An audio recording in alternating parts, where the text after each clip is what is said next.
Good Lord. That's wow. I can tell that's a huge lack of awareness by me.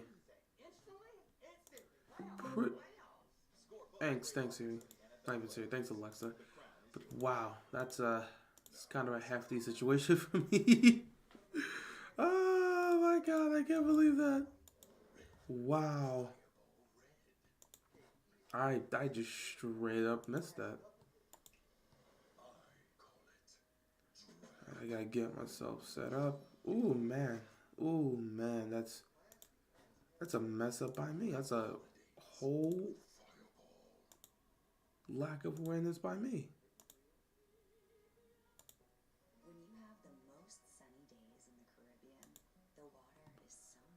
I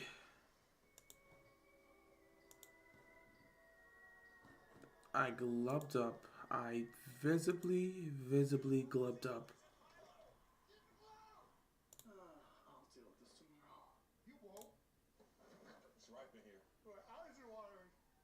I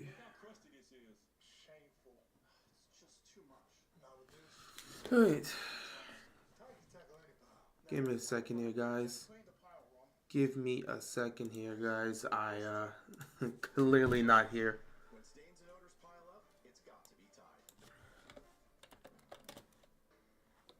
Oh no.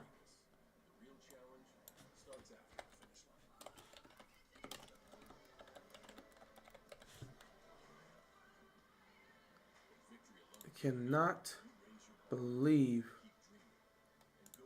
I made the mistakes I made. That's crazy for me. I'm usually on this stuff.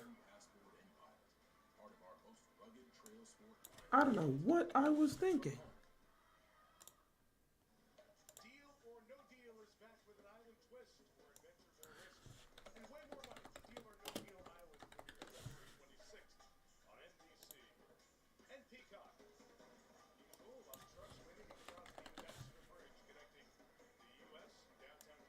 I Oh no.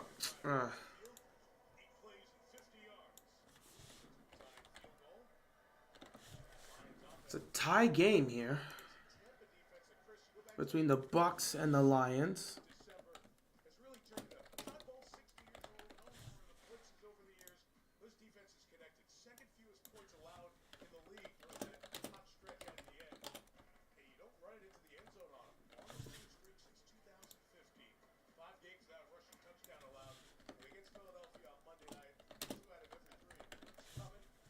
Lions out on the field. I can tell I am so behind. But Goff just gonna check it down here. Sorry about this, guys. I really do gotta apologize and stuff. Legitimately, I gotta apologize, which I'll be doing in a minute as soon as I finish what I'm doing here.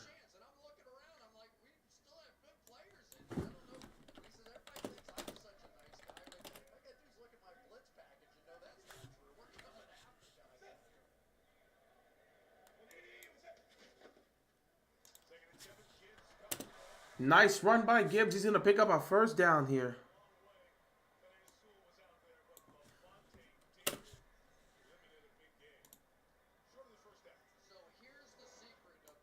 Nice stop there by the Bucs defense.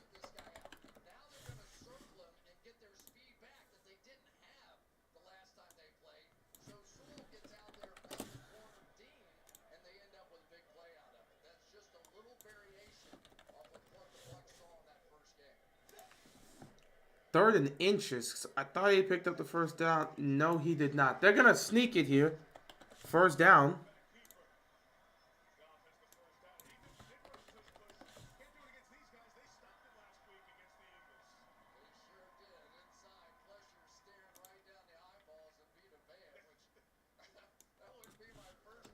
There we go.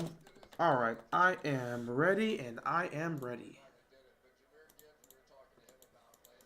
Alright, guys. What's going on, everybody? Hope you guys are doing well. We do got a game here. I don't exactly know how to react to this, ladies and gentlemen. Or I don't know how to say this, per se. As Goff fires across the middle, it is caught by Armor St. Brown. And St. Brown's going to pick up about 8, maybe 9 yards. Second down coming up here for the Lions.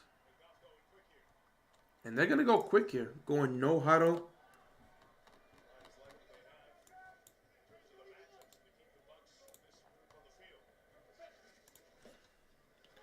Lions going to run it here. And the Bucs defense makes a stop. Third down coming up here for the Lions.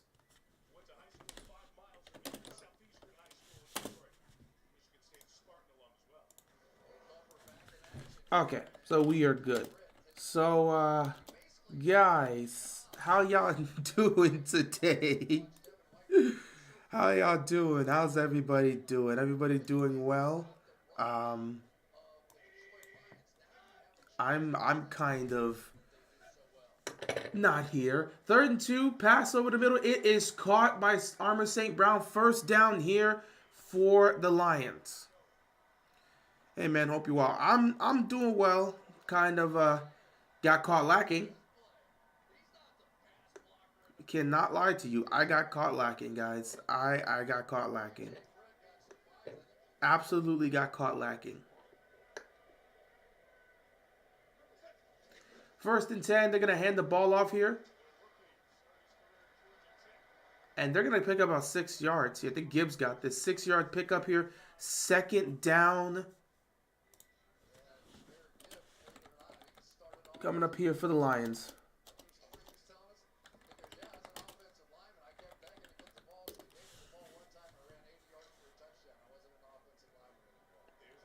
But yeah, guys, I'm not gonna lie to you.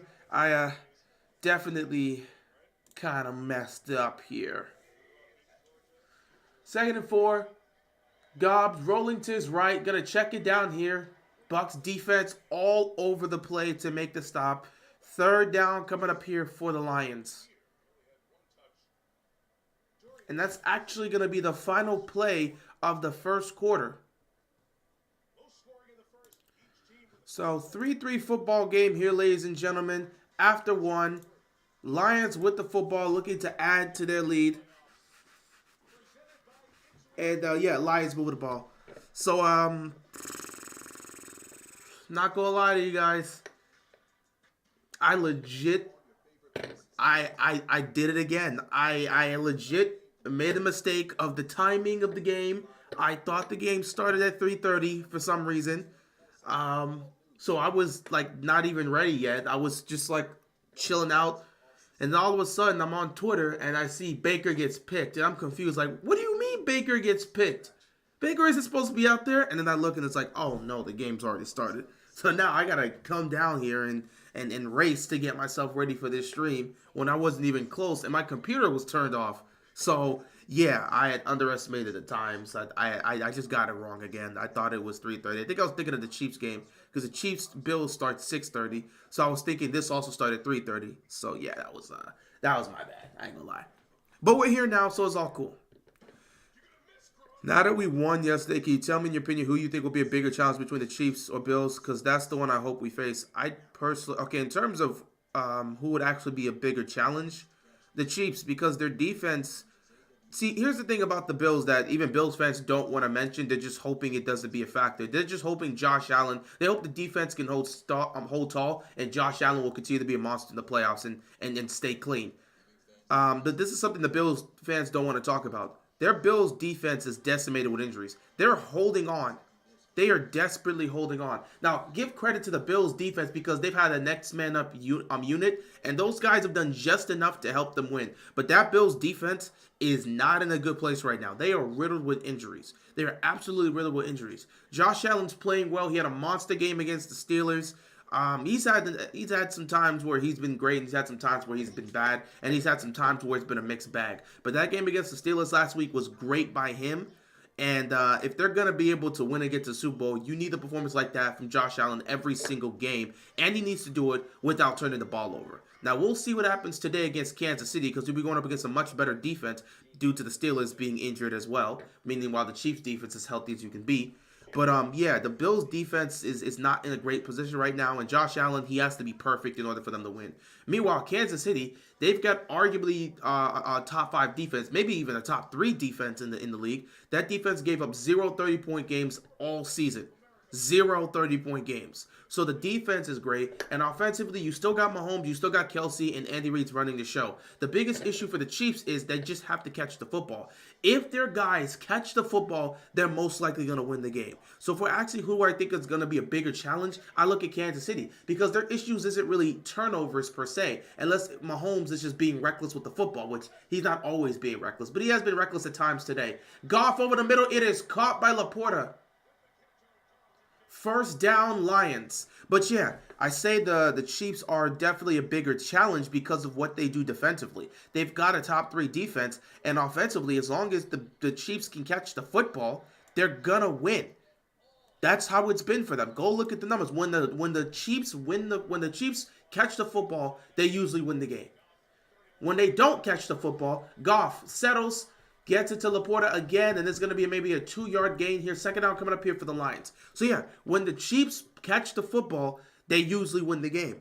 When they start causing idiotic penalties and dropping the football, that's when they start losing games. And when Mahomes starts trying to force something and starts turning the ball over recklessly, they really lose the game. So yeah, I would say the Chiefs are a bigger threat. Josh Allen is a monster. He's a beast. But if he's going to turn the ball over, that's a problem. And that defense, again, is not where it needs to be because of the injuries. But the Chiefs' defense is exactly where it needs to be, exactly where it wants to be at this time. Another pass completed by Goff to Laporta, and that's going to take them inside the 15-yard line. They're inside the red zone. So I sit back and say the Chiefs. The Chiefs are definitely a bigger challenge. Man, the Packers lost that game more than San Francisco won it. Purdy got exposed yesterday. He looked anemic. At the end of the day, here's the thing. Purdy looked anemic. Absolutely. He looked awful. He was just missing throw after throw after throw. And yes, the Packers had opportunities to win that game, and they just blew it. That's on them. But the one thing I'll give credit to for Purdy is helping lead the game-winning drive. Goff floats it. He's got a man. It's right there. He was looking for St. Brown. They could not fully connect. Incomplete. That would have been a touchdown there. Second down and 10 for the Lions. So yes, both those things are true. Packers definitely lost that game more than the Niners won it because the Packers had ample opportunities to win down the stretch, and all of a sudden Jordan Love turned the ball over in the worst possible situations. And their kicker literally ruined the game for them by missing a kick. If he makes that field goal, it's a 7-point game. We're going to overtime. But so yeah, both those things are true. The Packers lost it more than the Niners won it, and Purdy was anemic. But at the same time, here's where you got to give credit to Brock Purdy. At the end of the day, throw the stats away, throw the numbers away, throw a previous performance. With the game on the line, needing to score a touchdown to take the lead, Brock Purdy led a game-winning drive.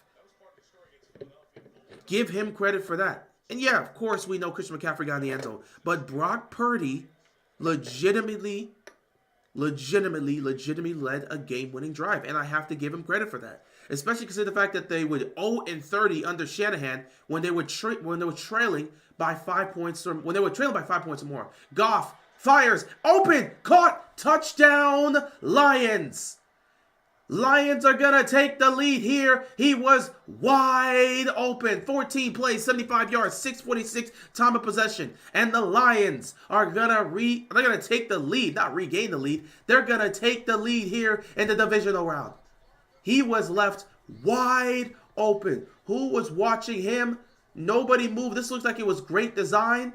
Reynolds was going across the field. It was a crossing route for him. He just ran it perfectly. Nobody followed him. Open in the back of the end zone. Beautiful route, beautiful throw. Touchdown Lions. They take a 10-3 lead here, and Tampa Bay's going to have to respond.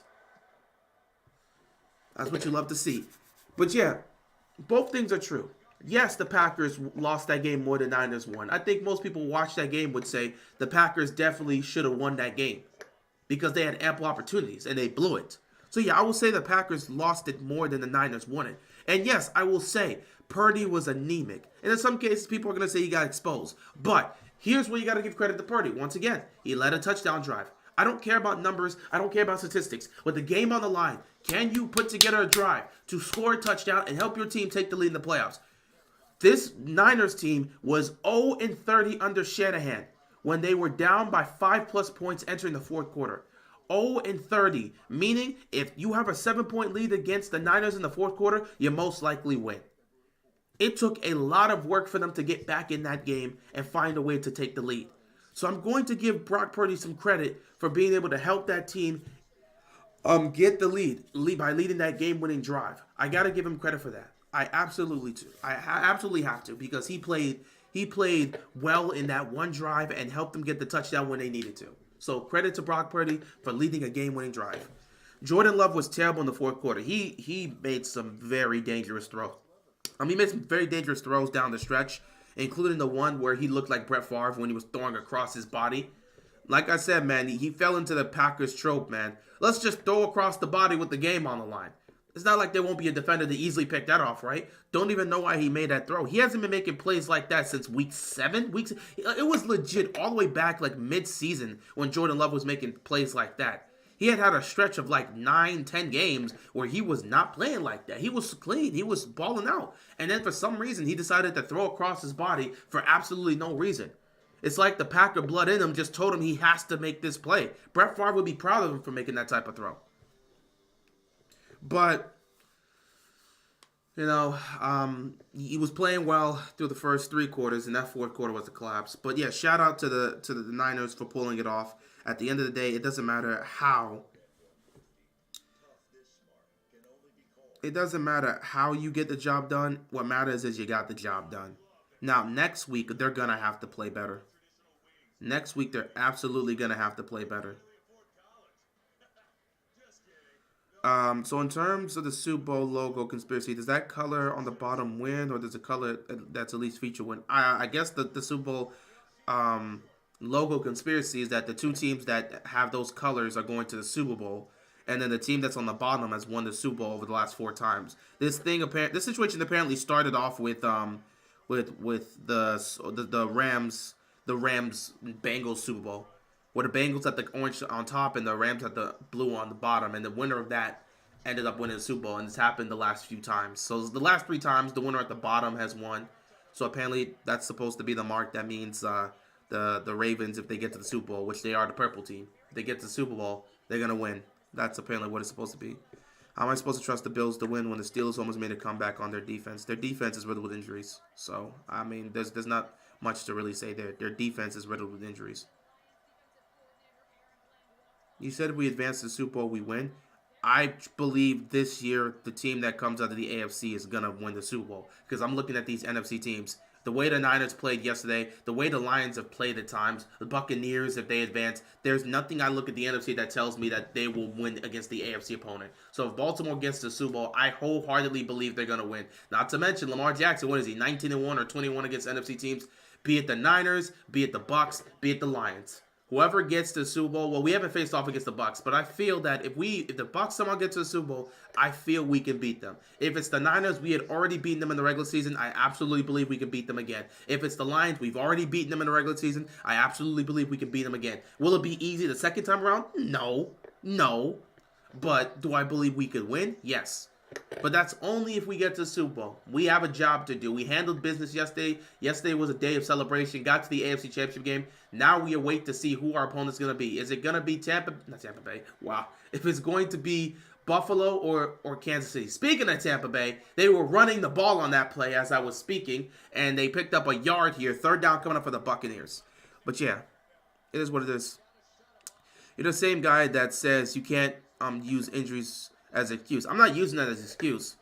I'm just pointing it out that the injuries are there. But that's not an excuse. I'm just pointing it out as a factor as to why I believe if the Ravens were to face off against the Bills, I'd feel very comfortable in saying we're going to win. I also pointed that out that in terms of who's a bigger threat, the Chiefs, they have a better defense and they have a healthier defense. 3rd and 5 crossing route. Can he get it?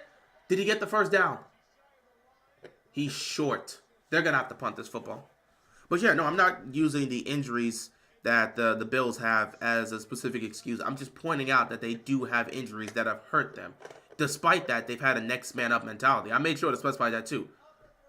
Well, it doesn't matter. The penalty's on them, so they're going to have to try third down again. But yeah, I was pointing out that they do have injuries, but I also pointed out that they've been able to just find a way to survive these games with a next man up mentality in order to win.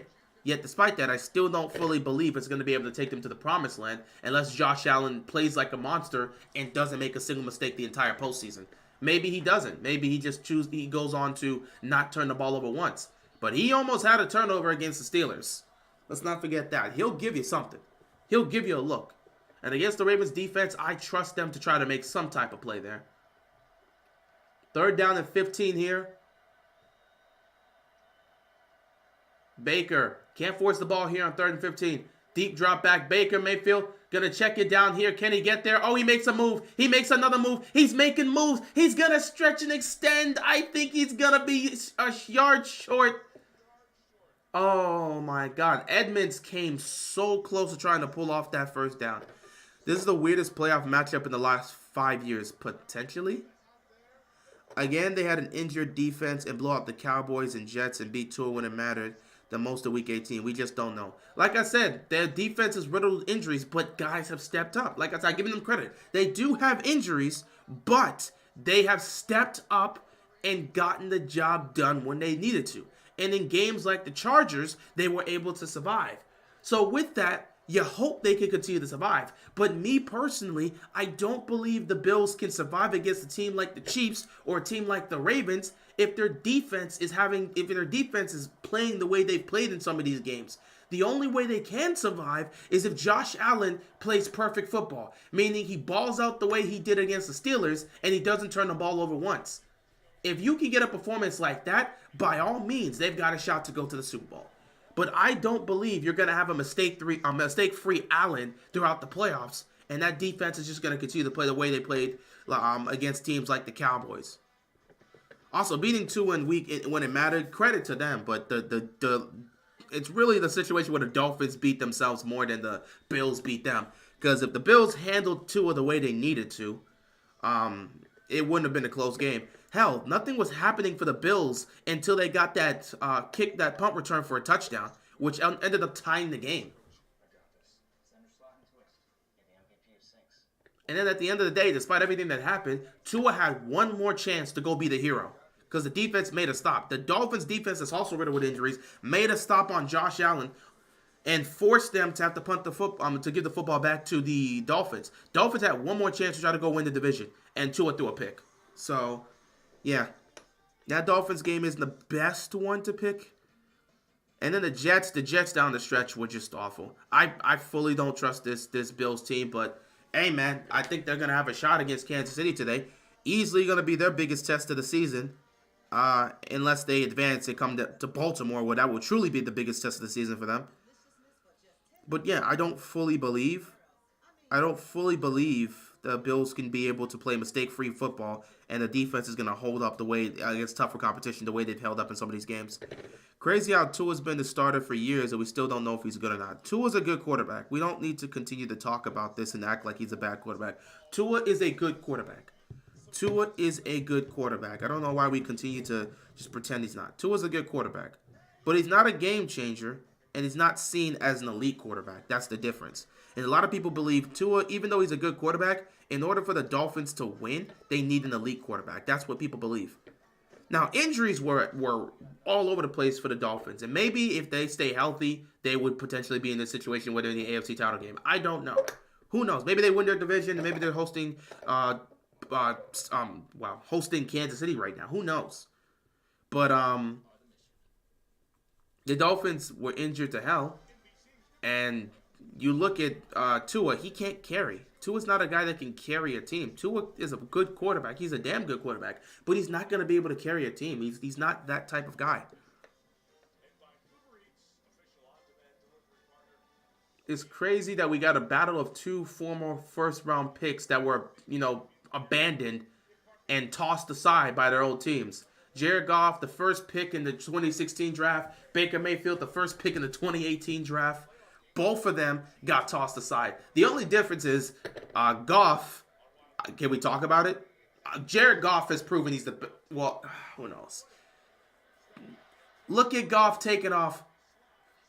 Question for you guys, because we already know for Baker's not the best quarterback in this draft. You got Lamar, you got Allen. Both of them surpass him. We got that.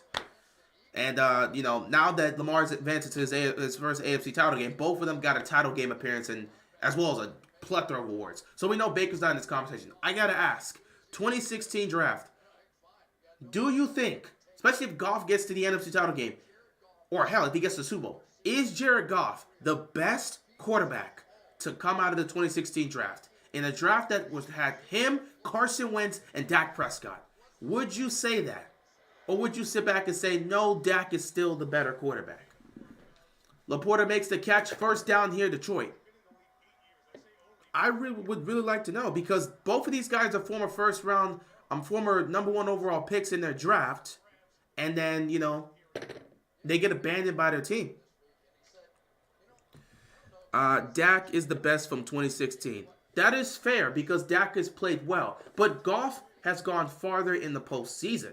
And if he finds a way to get to the Super Bowl, do we sit back and say we got to give it to Goff? Because Goff has already taken his team to the Super Bowl once. He took the Rams to the Super Bowl in 2018, just couldn't win it. And now he's here with the Detroit Lions. He helped them get their first win in that stadium, their first win in over 30 years. First playoff win in over 30 years. That's what he helped them do. And now they have a chance to advance to the NFC Championship game for the first time since when? I don't know if Detroit's ever... Yeah, they've been to the NFC title game before, maybe. But it would probably be in 60 years. If this guy takes the Detroit Lions to the Super Bowl, we have to have that conversation between him and Dak. Pass over the middle, Laporta. Wide open, first down, Lions. I understand wanting to give it to Dak Prescott. Dak Prescott's put up monster numbers. Dak Prescott's had great seasons. He's been consistent. 3 straight seasons of 12-plus wins. This year was his best season. It was in the MVP conversation. I understand that. But if Jared Goff takes the Detroit Lions to the Super Bowl, we cannot sit here and pretend he's not the best quarterback out of his draft. He won't have the prettiest of numbers out of all of them, but Goff would have taken 2 different teams to the Super Bowl. Nah. Meanwhile, Dak Prescott can't get out of the divisional round. So that becomes an entirely different conversation as to who's the best quarterback there. Goff going deep. He's got a man. Just overthrew his receiver. He was looking for Williams. They could not connect. Incomplete, second down here. So Carson Wentz already got thrown out this conversation. Carson Wentz is the worst of the 3. Dak Prescott and Jared Goff. Dak Prescott's put up the monster performances and numbers, but Jared Goff, he took his team to the Super Bowl in 2018. He's trying to take this Detroit Lions team to the Super Bowl. If Detroit gets to the Super Bowl, do we sit back and say Jared Goff is the best quarterback from his draft? I feel we could say that. I feel we can honestly say that. Because at this point, you're going to look at Dak Prescott. Dak Prescott doesn't have a lot of regular season moments. Incomplete there, firing over the middle back to Williams. No good. Third down coming up here for the Lions.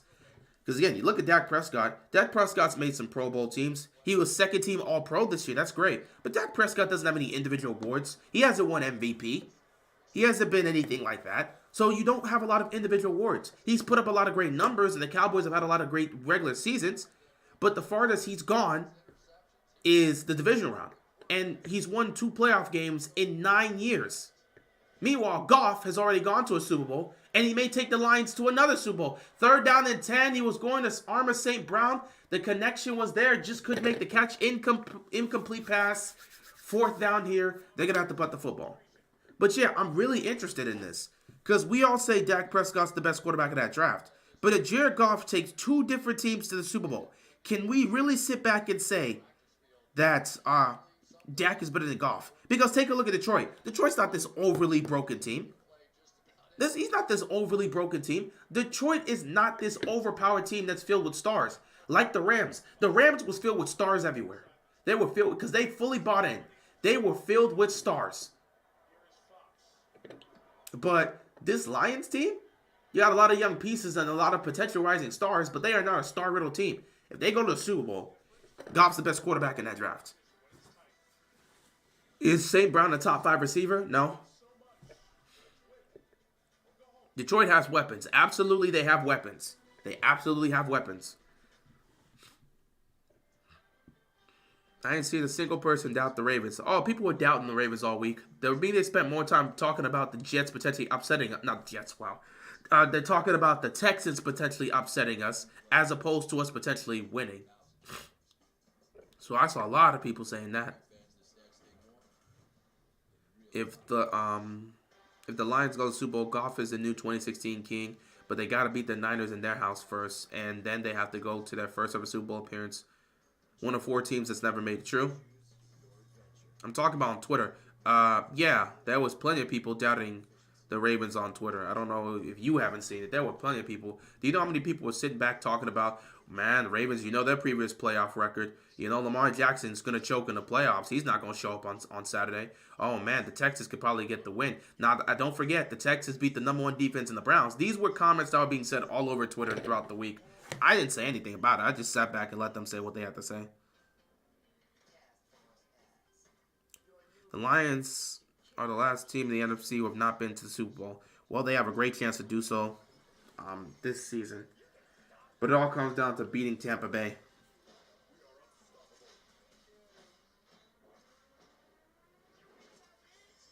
No, I wouldn't hug a grizzly bear. I would not hug a grizzly bear. Unless you have somebody who's professionally trained as a grizzly bear and he showcases that the grizzly bear is his pet, then I would consider it. But honestly, I'm just not hugging a bear. Lions win against the Bucs and 49ers. Can't make that full assumption, man. Cannot make that full assumption. First, got to finish this game off here. Tampa Bay's not going anywhere, so you got to finish this game off here first. Yeah, I know not all bears are dangerous, but I'm not interested in taking a shot.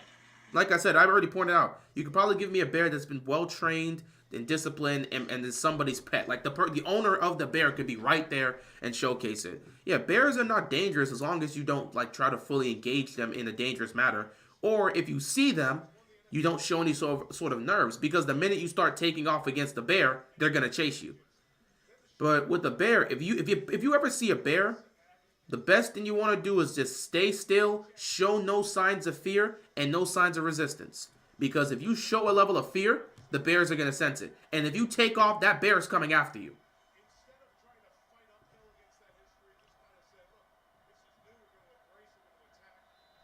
Bears won't mess with you if you don't mess. A lot of times, these dangerous animals, they're not going to mess with you unless you mess with them. They're not trying to mess with you. A lot of times, animals are going to attack you because it's a defense mechanism. They're scared. They don't know what you're about.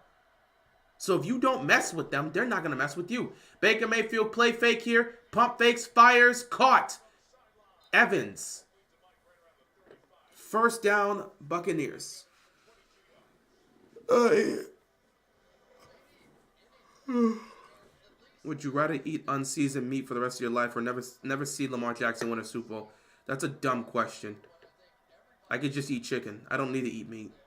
So I'm fine. I obviously know the answer to that. Would I rather eat unseasoned meat? Hell, I'd rather just not eat meat in general. I can live off chicken as opposed to never seeing Lamar win a Super Bowl. That's not a difficult question. Chicken is meat. But which are you saying meat in general? In meat in general? Like you're not just saying red meat, you're just saying meat in general?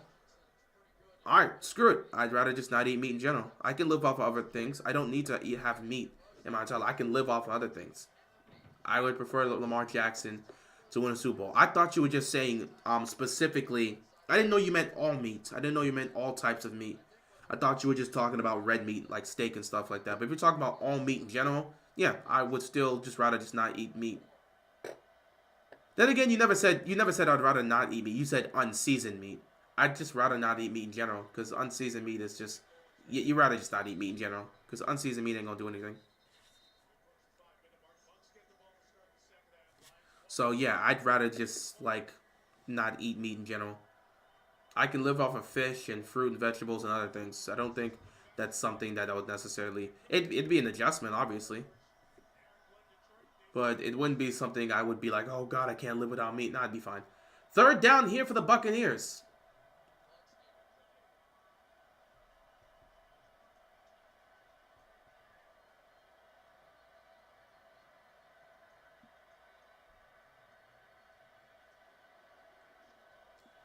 Baker, quick throw, fires, caught. Oh, makes a move and picks up a first down. Nice play.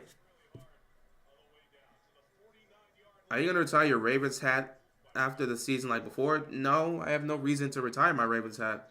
I'm not retiring as a Ravens fan.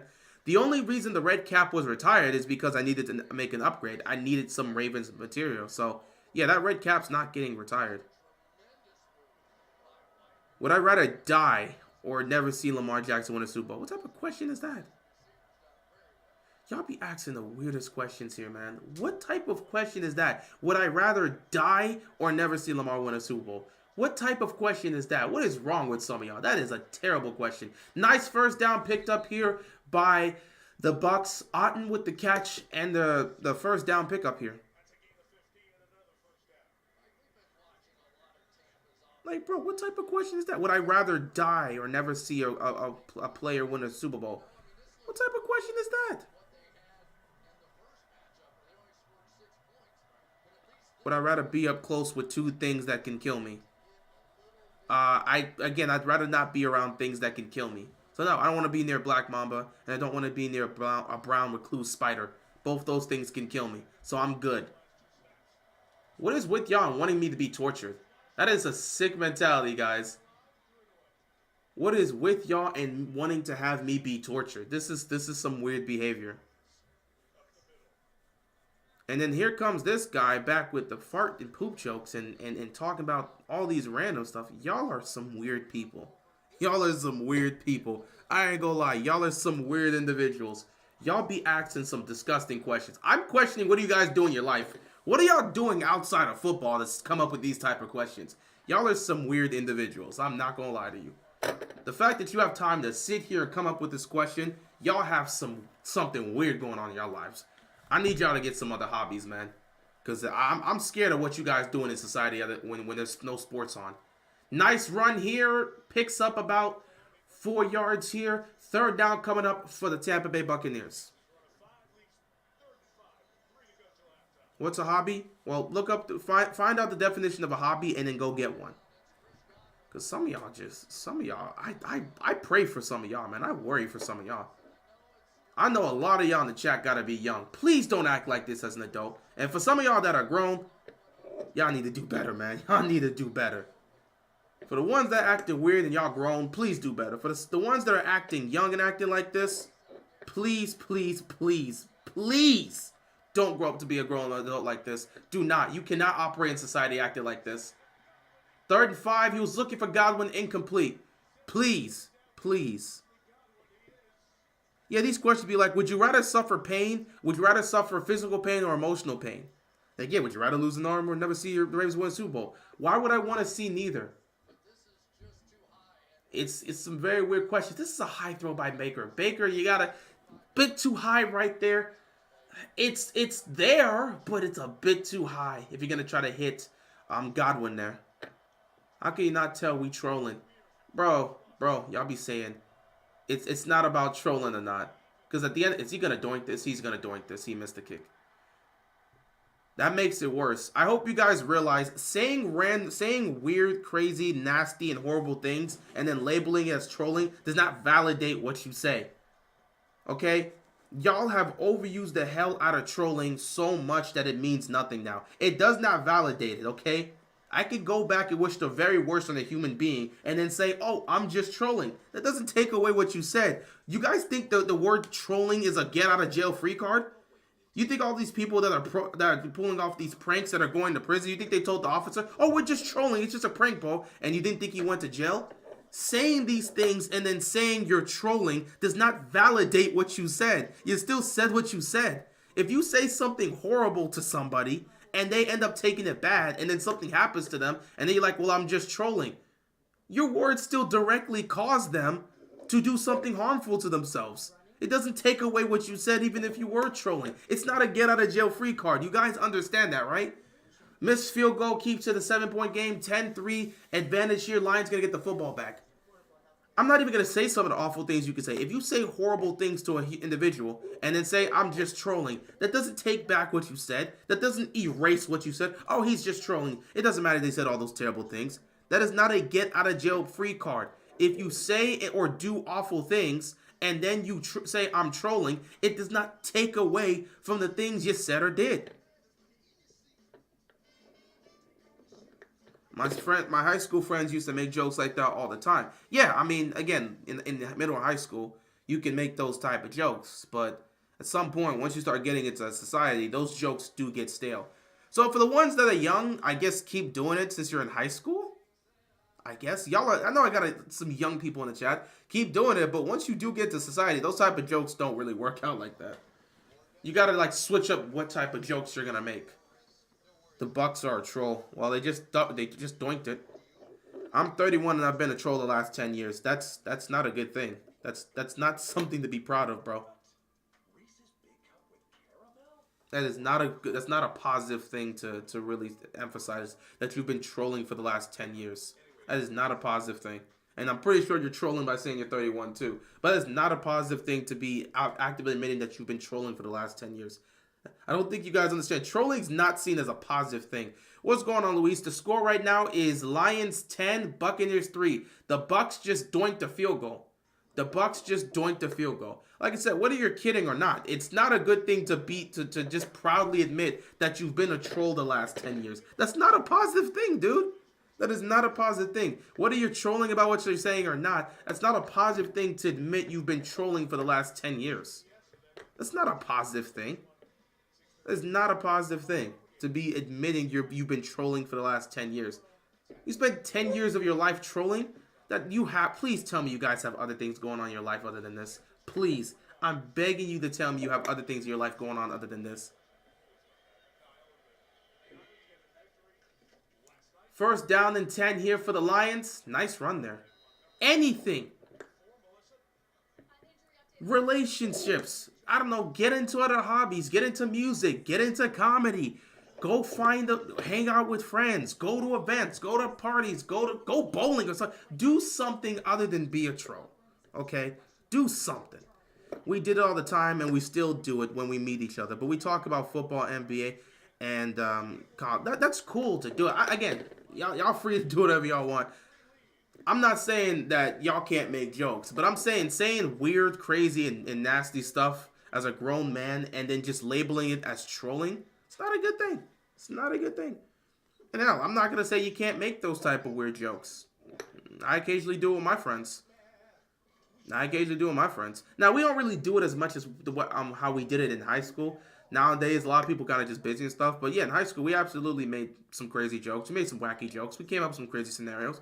But, nowadays, we don't really do it like that.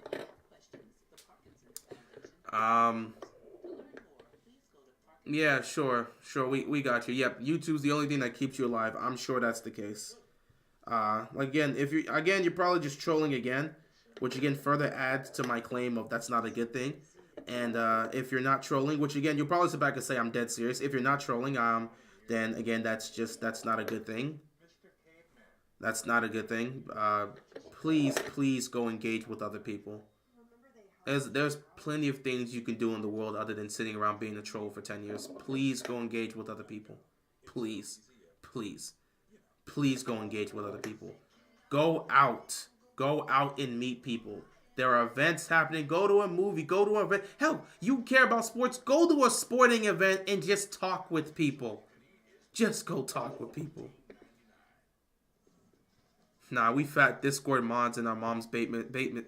Wow. We're fat Discord's mods in our mom's basement eating Cheerios and Mountain Dew. We good, little bro. We don't want to have a real life. That's you know, at this point, y'all free to live however y'all want to live. I'm not going to tell y'all to live your life. If you're happy being a troll for your entire life, be a troll. If you're happy just sitting in your basement, not talking to anybody and doing that, do what you got to do. I'm not going to stop people from living your life. If that's what you want to do, do what you do. Being real, I would go to a game, but I'm broke. Bro, go meet people. I just keep telling go meet people. There are events that are happening. Find out about events happening in your city. Find out about any parties. Just go do something. I have a job trying to make money, but I'm also trying to get into college and get a girlfriend. Hey, man, do what you got to do. Do what you got to do. Keep working. Keep working. Keep working your job. Keep saving up. Keep trying to work to get to college. And if you're looking to get into a relationship, hey, go pursue it. Refocus my camera. Appreciate that. My camera's always been acting up. But again, there are events. Go find out about events. Go find out about parties. Go find out about fair. Go to a fair. Okay? When the summer comes up, go to a carnival. Go to a fair and engage with people. Go do something. Okay? You cannot be sitting in your basement being a troll for all your life. Go meet people. When the summer comes up, please, please, there's carnivals, there's fairs. Do anything. I don't have the money. I don't know how old you are. You definitely, I'm Matthew. I know you're definitely young, so I don't even know if you're of the age to get a job. Because if you are of age to get a job, I would look to go get a job. But again, you're probably young at this point. At this point, I don't know. Engage with the people at school. I don't know. For the ones that are at school, you got people at a school. Engage with them. Trust me. I didn't like going to school. I didn't like engaging with people, but somehow I found a way to get friends in school. Sometimes it's just about talking with people.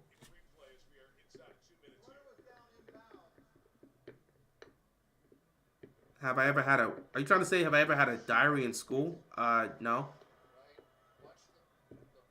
The only diary I know about was Diary of a Wimpy Kid, because those books were constantly available in the library, and I occasionally read those books. I don't think I read those books in like, what, 7, 8? I don't remember the last time I read Diary of a Wimpy Kid. What is with y'all in the week? These are the type of questions that just make me not want to stream. I'm not gonna lie.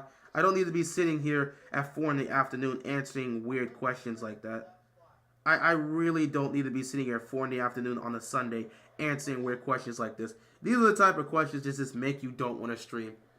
And yet some of y'all wonder exactly why a lot of streamers do not interact with their chat. Because they get questions like this. These are definitely the type of comments that literally make a person not want to stream. So he did not pick up the first down. Third down here. 1:46 left to go in the first half. Trying to be real here about my problems, yet these people are talking about... Bro, these are just the type of questions that... Oh, Goff got sacked. And just like that, Tampa Bay's going to get the football back with plenty of time to try to do something. I live in North Carolina, but I want to move to either South California, Chicago, Austin, or Texas. You got to save up money if you're going to go out west.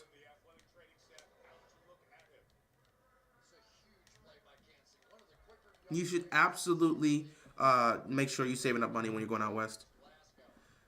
If Lamar gets... Sure. That's exactly what they should do. Sign Matt Ryan, bro. Why do I... got these questions? Oh my god, you guys are so lucky I'm a chill person. These are the type of questions I'll be like, alright, I'm not streaming. Like, I could literally be like, alright, I'm not streaming the Bills-Chiefs game. Like, because I don't want to deal with y'all. But I'm a chill person, and I allow you guys to be yourselves here. But man, these questions are brutal. These questions are brutal. And I'm not the type of person to just ignore people in the chat. So the Bucs are going to get one last chance before halftime to try to score a touchdown here. It's a 10-3 game, and Tampa Bay has a chance to go tie this game before halftime. Is Chicago and Texas also expensive to move and live in? Texas, Chicago I don't really know about, but Texas not necessarily. Texas is a great place because there's no state income tax. So you really won't be taxed there. I'm not telling you my real name, but yeah, Texas is definitely a great place to live. It's actually relatively cheap down there in some of those areas. Apparently, it's a great place to live. It's affordable for a lot of people. And yeah, no state income tax. Definitely helps out. But I'm not giving out my name on the internet. And yeah, Texas is a good place. The only thing is you're gonna have to deal with some of the crazy insects there. Like, their cockroaches are gigantic. And they fly. I am not good at geography. That is one aspect I'm not good at. I am not good at geography. But yeah, Chicago, I don't know if it's expensive to live in Chicago. I don't think anyone's ever talked about it being expensive to live in Chicago per se. But Texas, I know Texas. I do have an uncle up there. It's definitely a great place to live. Don't have to deal with taxes. Great homes out there. Great environment. And yeah, a lot of people do move down to Texas. It's a great place.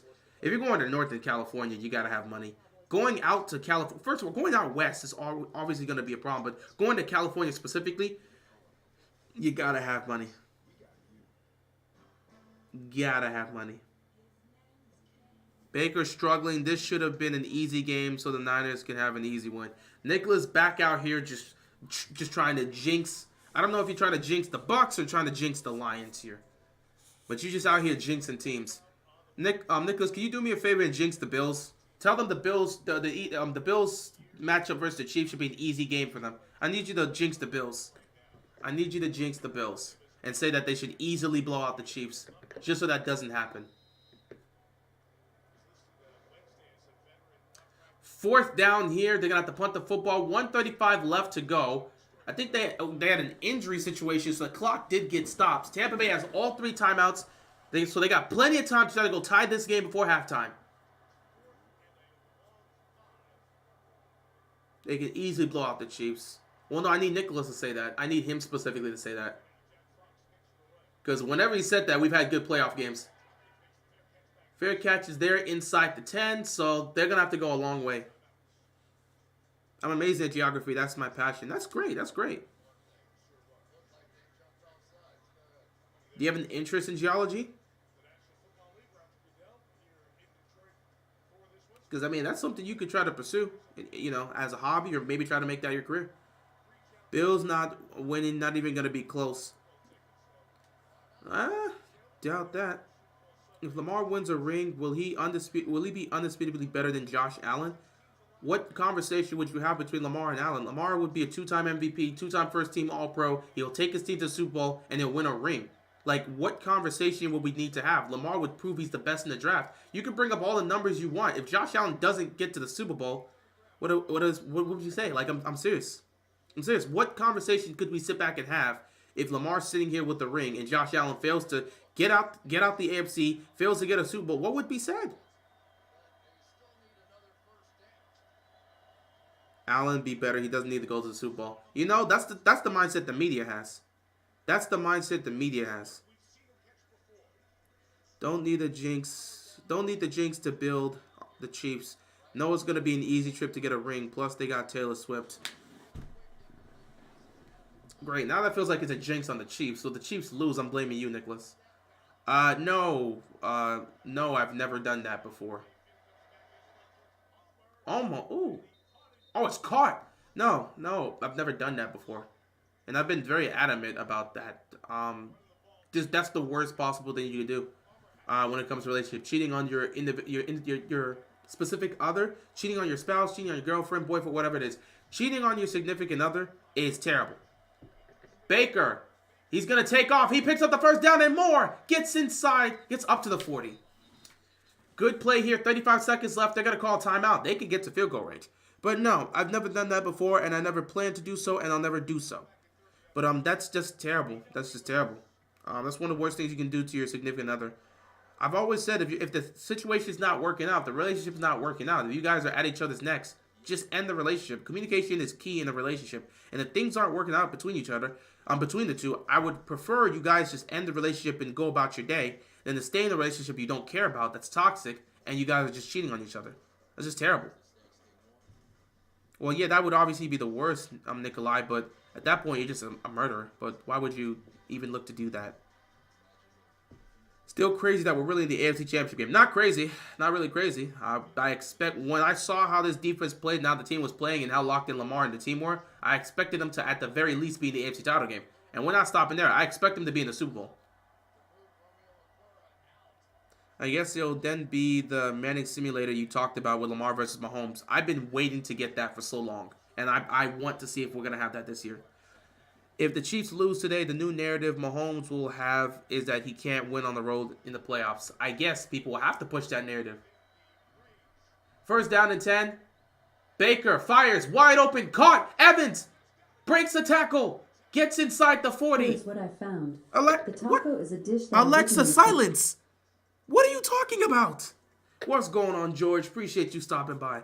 What are you talking about? Nobody called you. How do you rate Harb's post-game dance from 0 to 10 if you've seen it? For Harbaugh, it wasn't better than the other dance he did when they won the number 1 seed, so I'm going to give him about a 6. because we're giving it harv's range. Oh my God, it's caught by Evans inside the 5. He's at the 1. First and goal, Tampa Bay. Timeout, timeout. First and goal, Tampa Bay. Mike Evans with a beautiful diving catch. Oh my God, puts him inside the 5. He's at the 1-yard line. First and goal. Tampa Bay can tie the game before halftime. What a crazy throw by Baker Mayfield, and what an amazing diving catch by Mike Evans. Oh my God, they've got a chance here. They've got a chance here to score a touchdown. Plenty of time. Don't need to waste it. Don't need to waste it. Baker puts it up there for Evans, and Evans just goes and gets it. What a throw and what a catch. They've got a chance to tie this game before halftime. Oh my God, Mike Evans with the play of the game for Tampa Bay to potentially make this a tie game. Dan Campbell cannot believe that play just happened. Now you need a goal line stand. Tampa Bay has 1 timeout, first and goal, 18 seconds left. They can get this in. If they can tie this game before halftime, that will be huge for Tampa Bay. Now I believe the Lions do get the ball coming out of halftime. But we have to see, man. Tampa Bay has a chance. 6 plays, 90 yards, a minute off the clock. For them to go down the field, 90-plus yard drive to cap it off with a touchdown in a minute and a half, that would be one hell of a drive by Tampa Bay. And it goes to show what this team's about. Detroit, they're in for a ball game here because this Tampa Bay team is not ready to quit just yet. Oh my God. First and goal. Todd Bowles, his defense has been doing a great job so far, and now he's got his offense and his team in a position, man. Baker Mayfield, he shook off the interception. He's got them in this position. Can they tie the game before halftime? First and goal here. Baker takes a snap. Baker looks. Baker fires. Wide open. Caught. Touchdown. But there's a flag on the play. This is going to be taken back. This is going to be taken back. This is going to be taken back. He got both feet down. That is a touchdown, but this flag looks like it's going to be on the Bucs. Oh, no. Is this going to wipe away the touchdown? No foul for offensive pass interference. Touchdown, Tampa Bay. They've tied the game. They turned it off. Otten was not called on offensive pass interference. When I saw the flag, I thought they would call, not Otten, Godwin. I thought they were about to call offensive pass interference on Godwin. They did not call it on him. Otten got open in the end zone. Beautiful throw by Baker Mayfield. Touchdown, Tampa Bay. They're an extra point away from tying this game. Come on, Nicholas. Don't jinx the Bucs. I like them. I want to see Baker get to an NFC title game. Let's push the agenda that 2018 was the best quarterback class. Baker is fighting back. What is a dream quarterback matchup? I would love to see Lamar go up against... Lamar and Michael Vick going at it would have been fun. But yeah. Lamar and Cam would have also been fun. Aaron Rodgers and Dan Marino would have been a fun matchup. Easily, Brady versus Joe Montana would have been another fun matchup. Lamar versus Peyton Manning wouldn't be bad as well. Packers deserve to win the game. Well, they should have made sure they did their job. They had the game in the palm of their hands and they blew it. Yeah, Lamar versus Peyton would be great. Niners fans so cocky. They were saying Niners by 20 against the Packers, and now they're making fun of the Packers. That's good for them. Niners are going to get their comeuppance. That's usually how it works out for them. If they believe the way they played yesterday absolutely was a good sign for them for things to come, they got a completely, wow. If they believe that game yesterday, I am talking way too fast right now. If they believe that game yesterday was a good sign for them or a good performance by them, they've got another thing coming. Because that type of performance will get you beat. And it has gotten them beat down the stretch, which is why they've yet to win a Super Bowl. This is the Bills' years to beat the Chiefs. If they can't beat them this year, they're just not going to beat them, bro. That's the mind. It feels like that's the mindset. If they can't beat this Chiefs team, they're just not going to beat them. It's a 10-10 game. Wow. I ain't seen a single Niners fan bragging about last night's game. I haven't checked. I haven't really been checking to see if Niners fans have been doing that. But if Niners fans have been bragging, yeah, I don't know what they should be bragging about. There's nothing to brag about. You got saved. You survived. If it's the Bucs and the Niners, if it's the Bucs and the Niners, yeah, Niners definitely going to the Super Bowl. Who knows? Tampa Bay, they can put up a fight. These guys don't quit. We got a 10-10 football game here. Obviously, Goff just take the knee and go into halftime. And that's exactly what they're going to do. So, ladies and gentlemen, after one half of crazy football, the Detroit Lions and the Tampa Bay Buccaneers find themselves in a tie. We've got a 10-10 game here heading into halftime. Tampa Bay and Detroit all tied up after 30 minutes of football. The Tampa Bay Buccaneers will be receiving the kickoff. I wasn't here to see who got the ball first. Looks like the Lions got the ball first. So the Tampa Bay Buccaneers will be receiving the football coming out of halftime. Todd Bowles, Tampa Bay's had 4 straight playoff wins. But yeah, Tampa Bay found a way to tie before halftime, exactly what they needed to do, and now they're gonna get the ball coming out of halftime. So we will see what happens in the second half. Until then, guys.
right, that took longer than I thought. Meanwhile, Tampa Bay's maybe they've been able to move the ball down the field. I am a mess today. I was not prepared for this. But yeah, Tampa Bay's been able to move the ball down the field, so that's cool. Would it be crazy? Would it be crazy to be if it was a Detroit Lions and the Chiefs in the Super Bowl? I mean, it'd be wild, but again, it'd be wild because that means the first game of the season would be the last game of the season because we opened up with the Chiefs and the Lions, so that would be crazy if it did happen. You start the season with Detroit and Kansas City, and you end the season with Detroit and Kansas City. 2nd and 9, Baker fires, caught, Evans. Going to be dropped to right there. Pickup of about 4 yards, maybe 5 yards here. 3rd down coming up here. Detroit definitely needs to get a stop here. Got a whole second half of football to play here, but you want to be able to get this done here.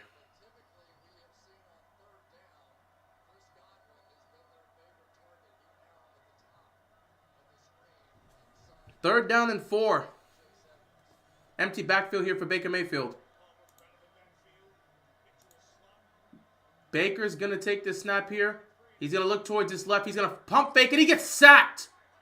Wow, Hutchinson came for him and just laid him out on the ground. You ever visit that? Yes, I have.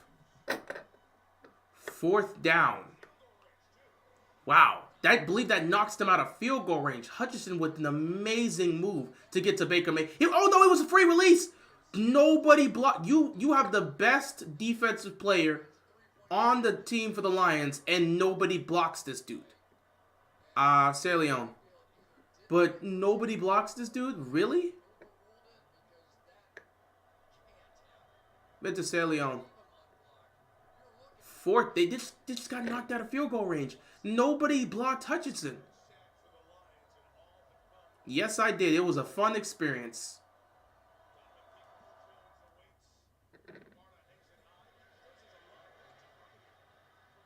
Lions, can they get good field position? No. Good special teams here. But yeah, it was a fun time. It was a great visit. I went there for vacation. I just went there for vacation. Visit different sites, went to some places, and that's gonna bump the Lions backward even more. So now they're gonna be inside the 15, probably up to the 10. Yeah, I went to go see some sites, get there in the environment. I went there for vacation, so it was fun. Went to see some places, visit some areas. It was nice.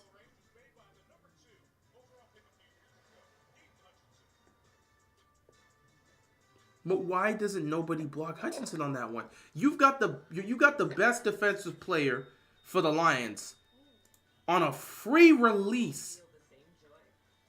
A free release, man. Nobody stopped him. Nobody stopped him. This is crazy behavior.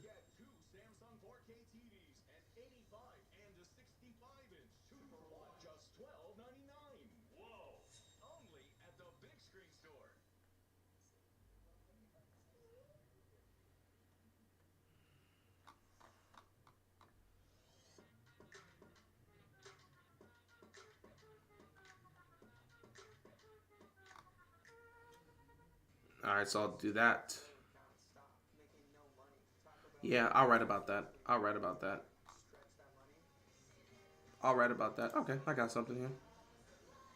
I've only been to Canada and the USA. I might want to go to Canada one day. I might actually want to visit Canada. Seems like a chill place. I mean, I've never been there before, but it seems like a chill place. I might want to go to Canada one day. I know at some point I'm looking to go to Japan, but I'm afraid to go to Japan.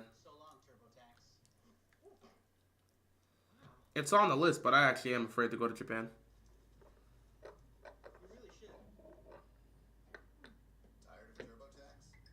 Have you ever been to... No, I've never been there before.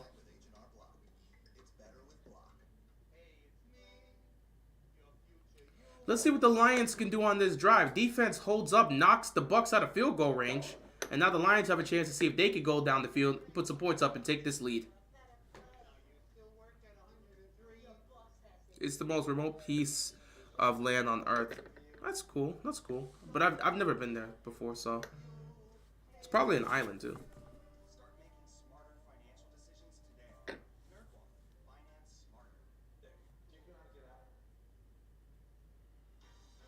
NBC's Divisional Playoff is brought to you by Toyota, the official automotive partner of the NFL. Let's go places. By NyQuil. And by Applebee's. Now that's eating good. In the neighborhood. All smiles, George Kittle, Fred Warner after the 49ers beat the Packers. Japan is one of the safest countries in the world. Why are you afraid? I'm not afraid because I think the place is dangerous. I'm afraid that if I go to Japan, I'm gonna enjoy it so much I'm not coming back. I've been on record saying this. I feel that I'm gonna enjoy my time in Japan so much I'm gonna have zero reason to want to come back.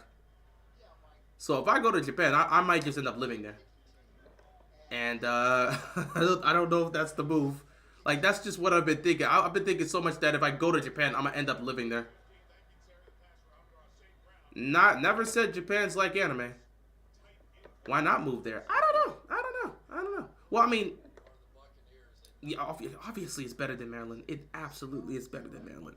But I never thought about living in. Well, first of all, if I move to Japan, I'm gonna have to learn Japanese because I want to be able to communicate with a lot of people. I know there ain't a lot of Japanese people actually speak English, which is fun. Guys, it has nothing to do with the area or not wanting to live there. I'm just afraid I'm going to enjoy myself so much I'm not going to want to come back. I'm not saying that I wouldn't move there. I'm saying I will just choose not to come back to pick up my things. That's what I'm saying. I feel like I'm going to enjoy myself so much that I'm not going to buy a plane ticket to come back home and get my things. I wouldn't mind living in Japan. No, I don't want a translator. If I'm going to live in the country, I want to know the language.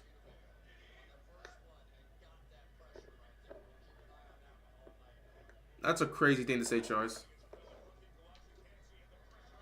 Goff over the middle. It's caught by Reynolds, and he's going to go all the way up to the 40-yard line. Flag on the play. They converted the first down, but let's see what this penalty's about. A chop block on the offense is going to erase the huge gain. A personal foul on Montgomery for the chop block is going to take away the first down. That's chop block. He didn't need to do that. Montgomery did not need to do that. That's just an idiotic penalty. Montgomery did not need to do that. What is he doing? That was just stupid by him.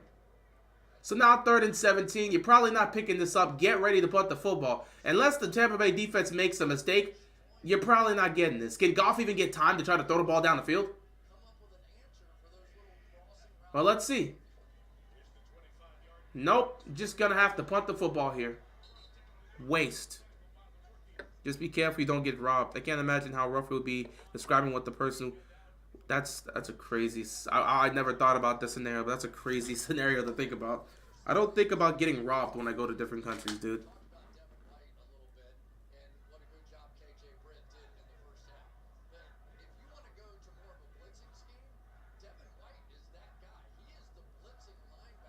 Would you go to China? I wouldn't mind visiting China. Japan's just somewhere I've always wanted to go, but I wouldn't mind visiting China. So the Lions will force the punt, and the punt's going to be dropped around the 40-yard line. Who do you think will be the Commanders' head coach? I have no clue. I don't know what direction they're looking to go to, but there's plenty of candidates out here. There's plenty of candidates out here, man. There are plenty of candidates out here. I wouldn't mind. Bill Belichick's not coming to Washington. We know that. Bill Belichick's not coming to Washington, so I'm not even going to try to pretend that. Jim Harbaugh's also not coming here either. Mike Vrabel, if he can't find a place, maybe. Yeah, Matthew, I'm not going to do that. How about you go to China and do that and see what happens to you? But I'm not going to do that.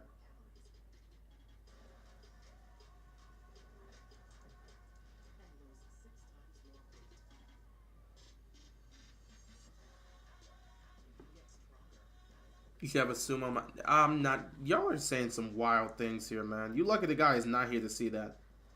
I'm not saying any of these things. I'm not going to be on record saying this, bro. I am not going to be on record saying this.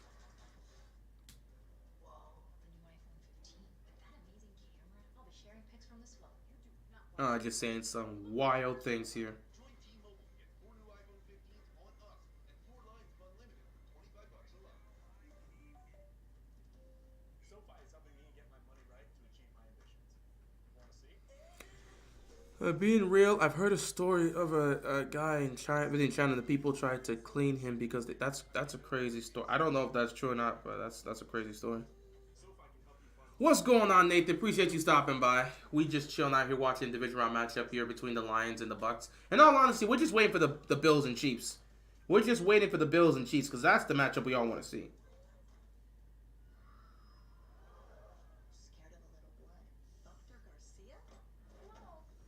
Like, we just waiting for that matchup. That's the matchup we're all looking forward to seeing. I must be brushing too hard. No, it's actually a sign of bacterial infection, one that could spread to other parts of the body. Check this out. Unlike other toothpastes, Prescott detoxifies. But we still got time here, and we are in a tie game situation between Tampa Bay and Detroit. It's a 10-10 game here, and Tampa Bay is getting the ball back.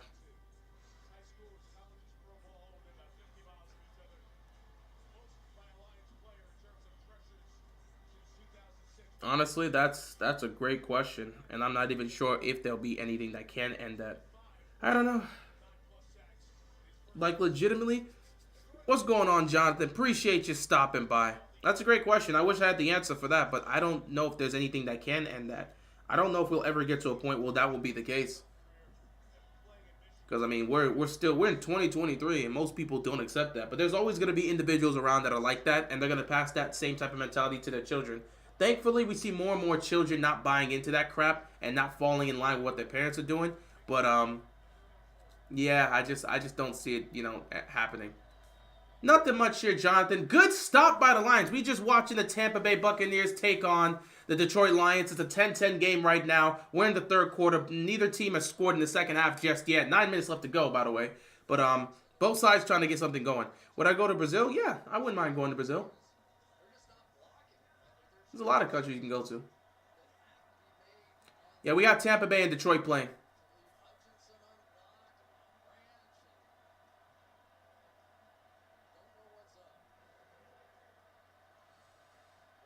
Second and 14 here. No. Not right now. Maybe in the future when things have settled down, but not right now. Baker over the middle, incomplete. Good stop defensively. Third and 14 coming up here for the Bucs. It's a tie game, Jonathan. It's a 10-10 game.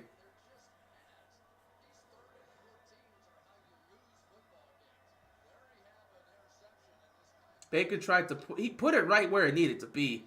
Receiver's got to make that catch. It's a tough one there. The defender's all over him.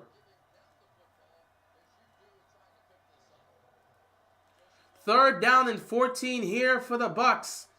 They need to get to the 50 to keep this drive alive. The play clock is winding down. Baker's got to get this snap off here. Here we go, 3rd and 14. They're sending pressure. Baker's got time. Baker's going to launch down the field. He has a man open. Incomplete. Evans got open for a second, but Baker overthrew him. Threw it out of bounds. Incomplete pass. Detroit defense stands tall and forces Tampa Bay to punt the football.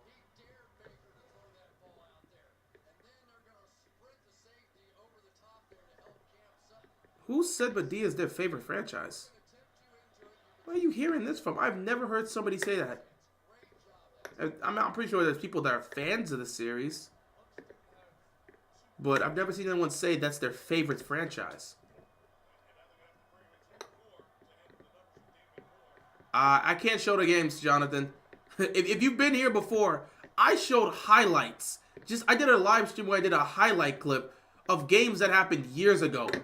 Immediately got smoked. You can't show the game on YouTube. A live game happening right now, bro. They will smoke this channel real quick. I have people in the chat were here when we did that review of the division round matchup between the Ravens and Titans. The way they sniped me, bro. Can't show anything. You cannot show any sort of game action here. They will snipe you in a second. Apparently can't even show highlights in the live stream.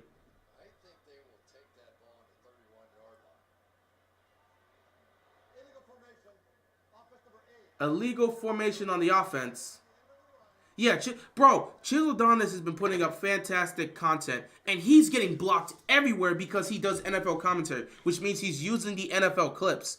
He's not doing anything wrong. He's not spending any hate crimes. He's not saying anything terrible. He's not visibly hating on anybody. He's not doing anything wrong, but just giving commentary on the highlights. And yet, Chisel Adonis is being blocked on every possible social media platform. The NFL is serious about using their content. You cannot utilize their highlights in their content without some level of backlash. There's an extent to what you can show, but nah. So you can't show the live games, bro. You can't even do highlight commentaries with it without a certain angle that works. Chisel-Don's been banned off of everything, bro. He's been banned off of everything, even things you wouldn't expect him to be banned off of. And all he's doing is highlight commentaries. He's been banned specifically. Yeah, he got banned off a Linktree because of these commentaries. And it's not like he's doing anything wrong. The NFL does not like people using their content. There is a limit to what you can show. I don't know how much of a limit there is, but there's a limit to what you can show and how much you can really do. You have to follow the guidelines within what you can show, and there's a certain extent. And even if you tread that line, they'll still find a way to get you.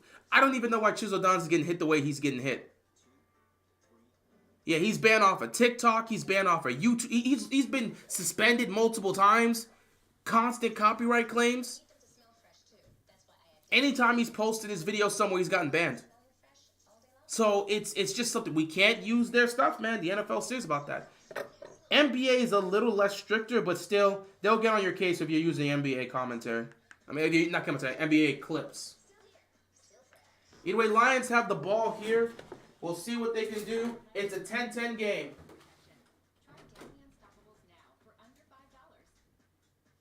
New Year's is kind of my thing, so I know keeping resolutions can be tough. Like this. Or this. It's you. Is it? Odds are you're probably just about to bail because it's that time of year. But a Walmart Plus membership can save your resolutions with free delivery for party hosting, gas savings for road tripping, video streaming for me time, plus so much more. Drama. Whatever your resolution, save it with a Walmart Plus membership.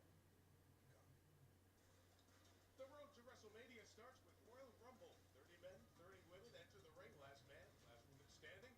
For a championship opportunity at WrestleMania. So watch Royal Rumble. It's live Saturday, 8 Eastern, kickoff show 7 Eastern. Only on Peacock. If you want some Detroit-style pizza. That's the original Buddy's Pizza. That's 7 miles from Ford Field. 10-10. Here we go. 10-10 game. The Lions and the Bucs. Winner gets the Niners.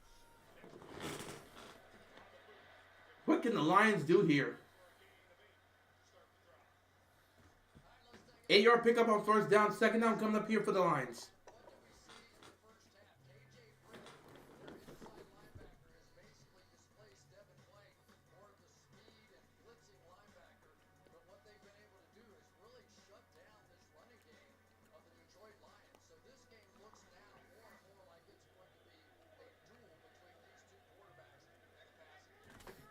All right, second down and 2 here. Was looking for something. Dude, Adonis has been banned off of everything, bro. Adonis has been banned off of everything.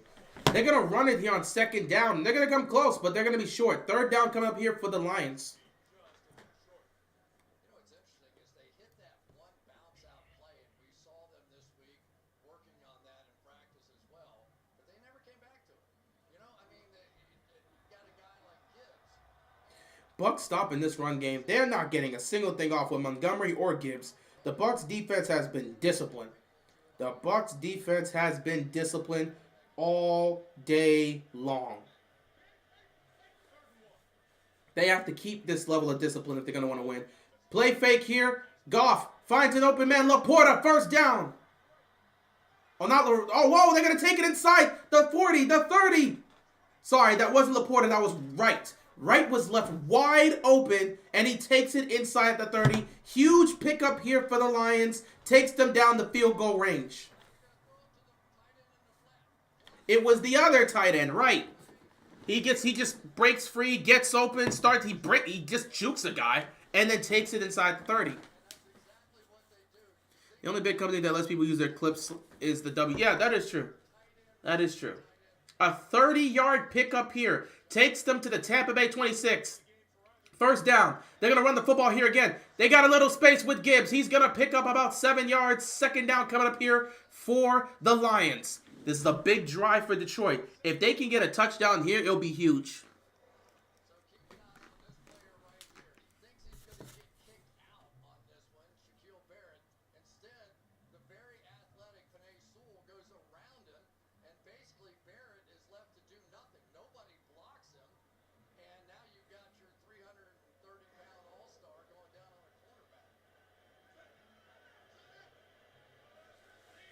Second down here. Goff takes a snap. Quick throws to Laporta. Laporta makes the catch. He tries to break out of a tackle, but they do get him. However, it looks like he picked up the first down.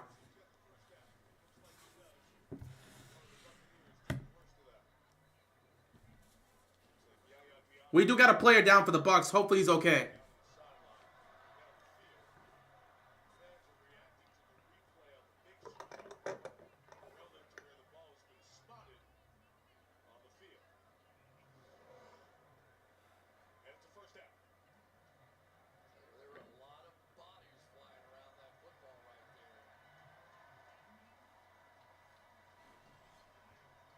That looks to be a first down.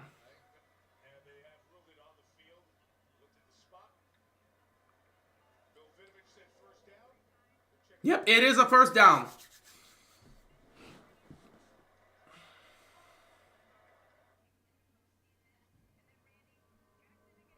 Nope, I can't show it for a second. I can't show it at all. They will snipe me. They will literally snipe me. Can't show it at all, Jonathan. I'm sorry. They are dead serious about this. I will get sniped. The second I show this, they're going to turn me off. What's going on, Josh? Appreciate you stopping by. Like, again, this is just how it is. The NFL has cracked down on this, and YouTube's quick with that. You show it for a second, done. I'm pretty sure Black Mamba is more dangerous, but I don't know. How do you feel about the Ravens? First of all, the Ravens haven't made the Super Bowl. They have a job to do next week to do so, but they haven't made the Super Bowl yet. They made the AFC title game, but they haven't made the Super Bowl. We have not completed the job. I know you slept good last night. Of course I did.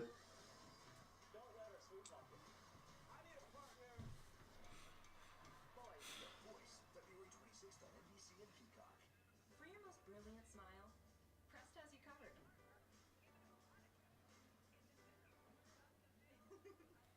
Nice smile. You think they can beat the Bills? First of all, again, thank you, yeah. Absolutely. Okay, yeah, I was about to say, you added the or Chiefs. I'm like, oh, hold on, the Bills ever won yet? For all we know, it could be the Chiefs. I don't care if it's the Bills or the Chiefs coming. It don't matter who's coming to Baltimore. If the Ravens play their game, they're not going to lose.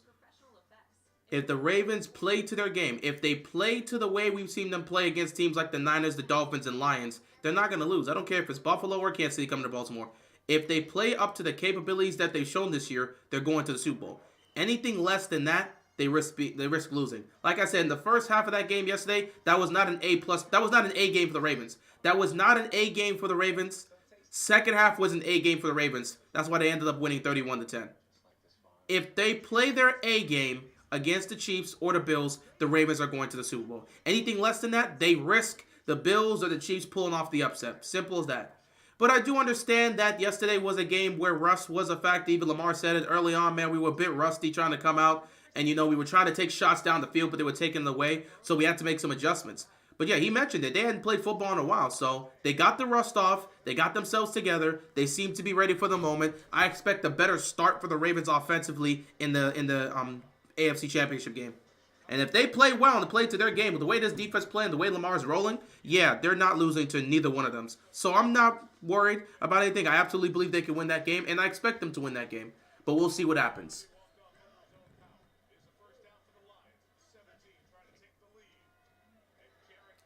Goff over the middle. It's caught. He's got space. He's going to pick up the first down. Armour St. Brown picking up the first down. It's first and goal for the Lions.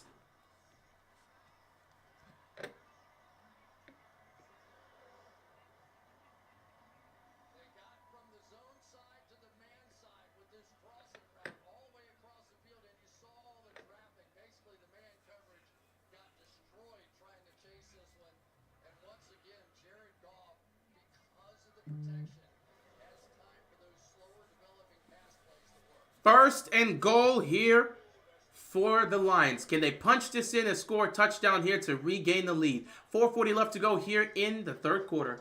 They're going to hand the ball off. Here we go. It's Gibbs getting inside the 2. And he's going to be down right there. Second and goal coming up here for the Lions. In the wildcard round, I predicted the Bills beat the Steelers 38-20. They won 31-17. I was a Steelers field goal and Bills touchdown away from being correct. That's cool. This team's way different from 2019. Yeah, they're better than 2019. This is a better, just from a roster standpoint, from a coaching standpoint, from a Lamar standpoint, they're just better. They're better all around. And they're more prepared. Second and goal, empty backfield here for Goff. Trying to get them in. Here we go. He's going to take the snap. Quick throw here. Nothing's open. He's going to fire it in an incomplete. Defense makes a good stop. Third down and goal. Got to get something here. Third down and goal here for the Detroit Lions.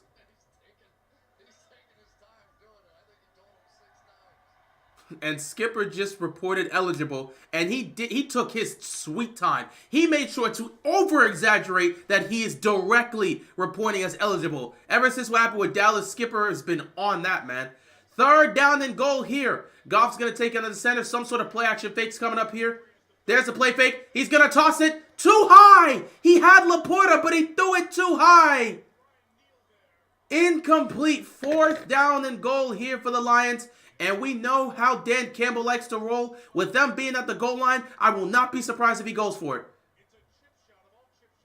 It's the playoffs, and he's willing to put the ball in the hands of his best players and let them go and take a chance at it. Fourth and goal here. Dan Campbell doesn't even hesitate. He doesn't even hesitate. He doesn't even hesitate. Fourth down and goal. You can't run this with fourth and goal. They did. They ran it. They got it. Wow. Touchdown, Lions. They ran the football on fourth down and got it in.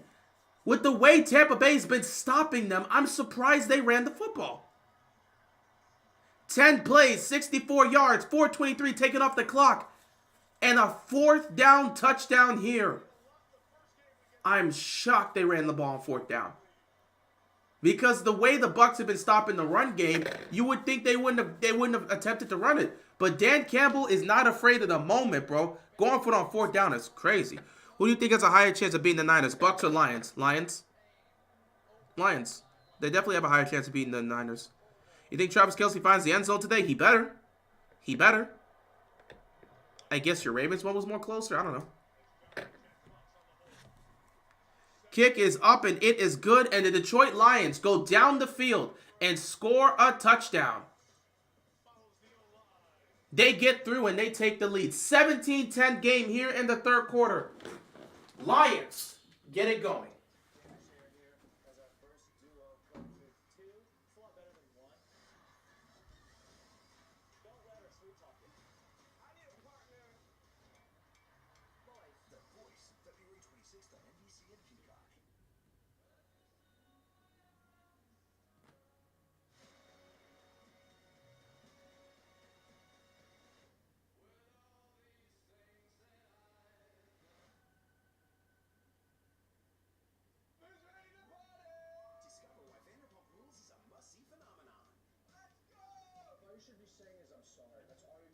He still will not take responsibility for what he did. Guess we gotta just deal with it. I'm trying to figure this out. This is a lot for me. So only so much one person can take before they break. I just want to move on. I wasn't going to tell you, but it's been a roller coaster, I'll say that. Vanderpump Rules, the #1 show on cable, returns January 30th on Bravo and streaming on Peacock. It was the one restaurant that we could afford on like our $3 per diem. Like you were living when you went to Taco Bell.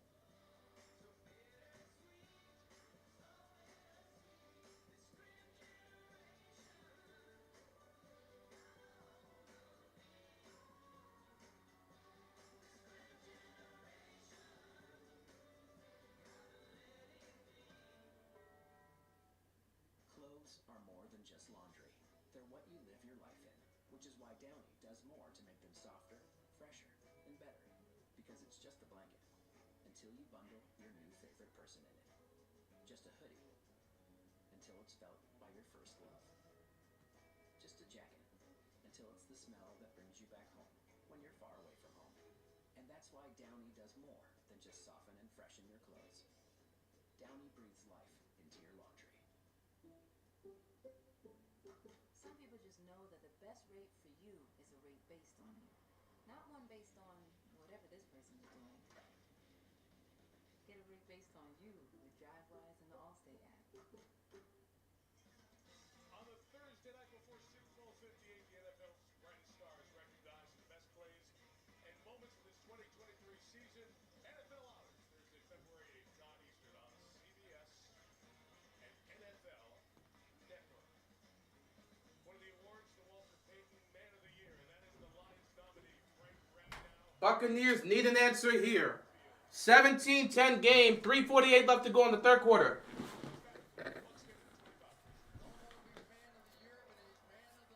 Lions are so trash, they're struggling with the Bucs. It's going to be easy road to the Super Bowl. Yeah, sure, because the Niners haven't shown any struggles. When are you going to learn to just, like, not underestimate teams because it's the playoffs? The Packers nearly sent the Niners home, but all of a sudden the Lions can't do anything against them if they get there. All right, sure. Y'all keep making these assumptions. Your teams are invincible and they can't lose.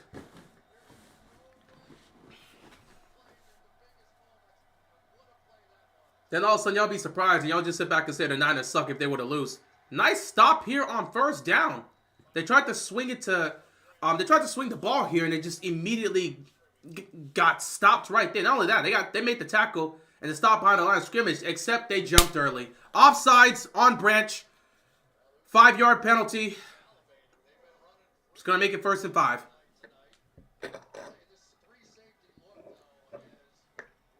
Like, we're really going to do this. Again, y'all understand the playoffs are about matchups. And however you feel about the Lions match up well against the Niners. I don't care. You can look bad against one team and great against another team. The playoffs are about matchups. And if you want to just sit back and make the assumption that the Niners are going to roll the Lions, by all means, make that assumption. We'll see if it happens. The Niners didn't do anything yesterday to impress anybody. Play action here. Baker fires across the middle. It is dropped. Incomplete. Good. Oh, there's a flag. They're going to call pass interference.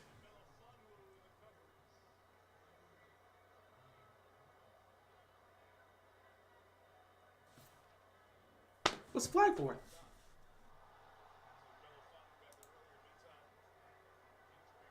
CMC is about to cook up, though. Well, if the Lions play the defense they're playing today where they're stopping the run, I don't know if he's about to cook up. He'll probably score because it's CMC. But I don't know if he's going to cook up this defense because they are doing a great job stopping the run today. Holding on the defense. Oof.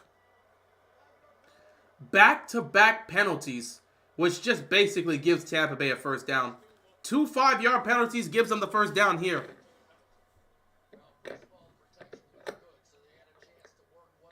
An offside call and then a holding. Yeah, that's a hold. That's a hold. He grabbed the jersey. That's a hold.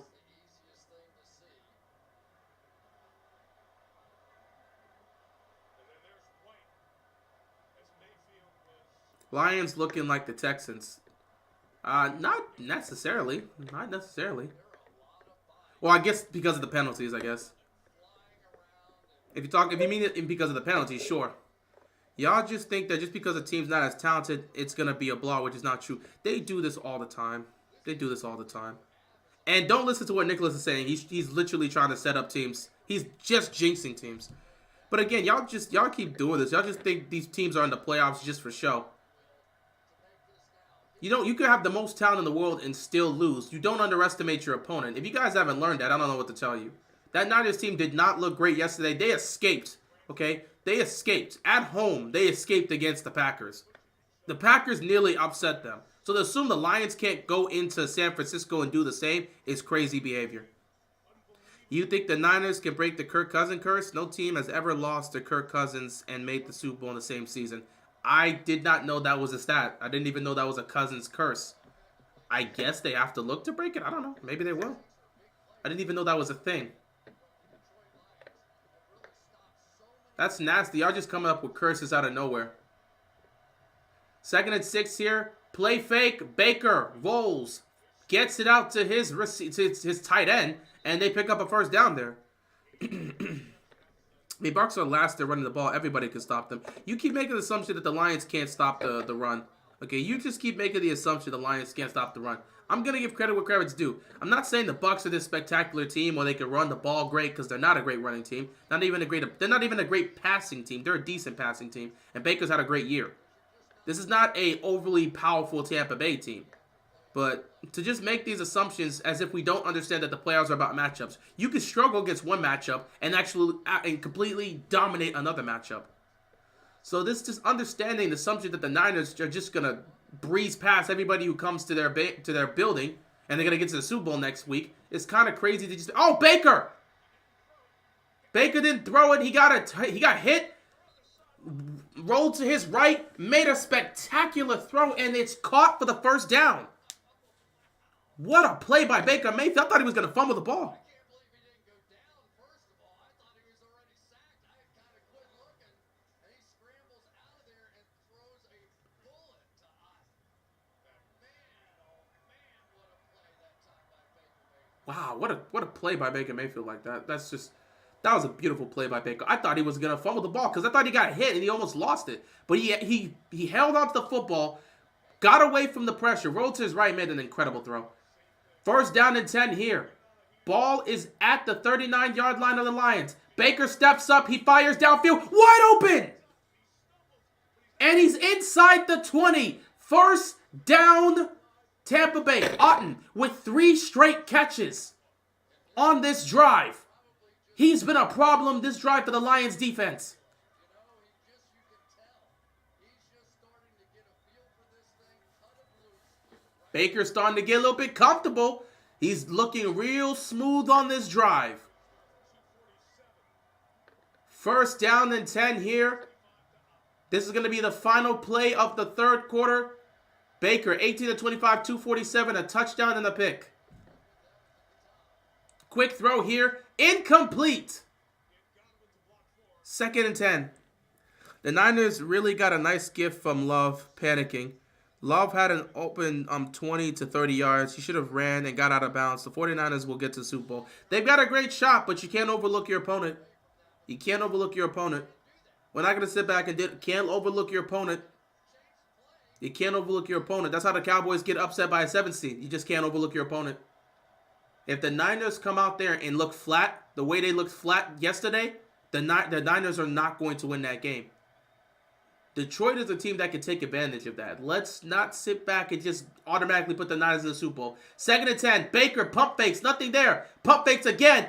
And then he just barely gets... I think it's incomplete. I think he was still up when he got the ball out. 3rd down and 10.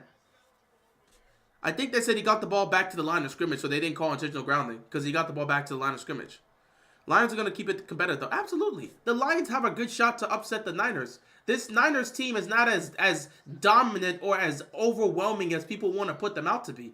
And if Deebo Samuel doesn't play, that could be a problem. Because apparently this team can't play elite football as a whole unless... Oh, no, he's down.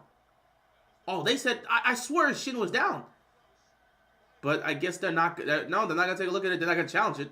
Either way, 3rd down and 10 here.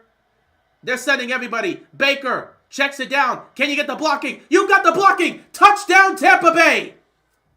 And the Bucs go down the field and score a touchdown to tie the game as the third quarter is coming to an end. 7 plays, 75 yards, 3:38 time of possession. And Tampa Bay is not done yet.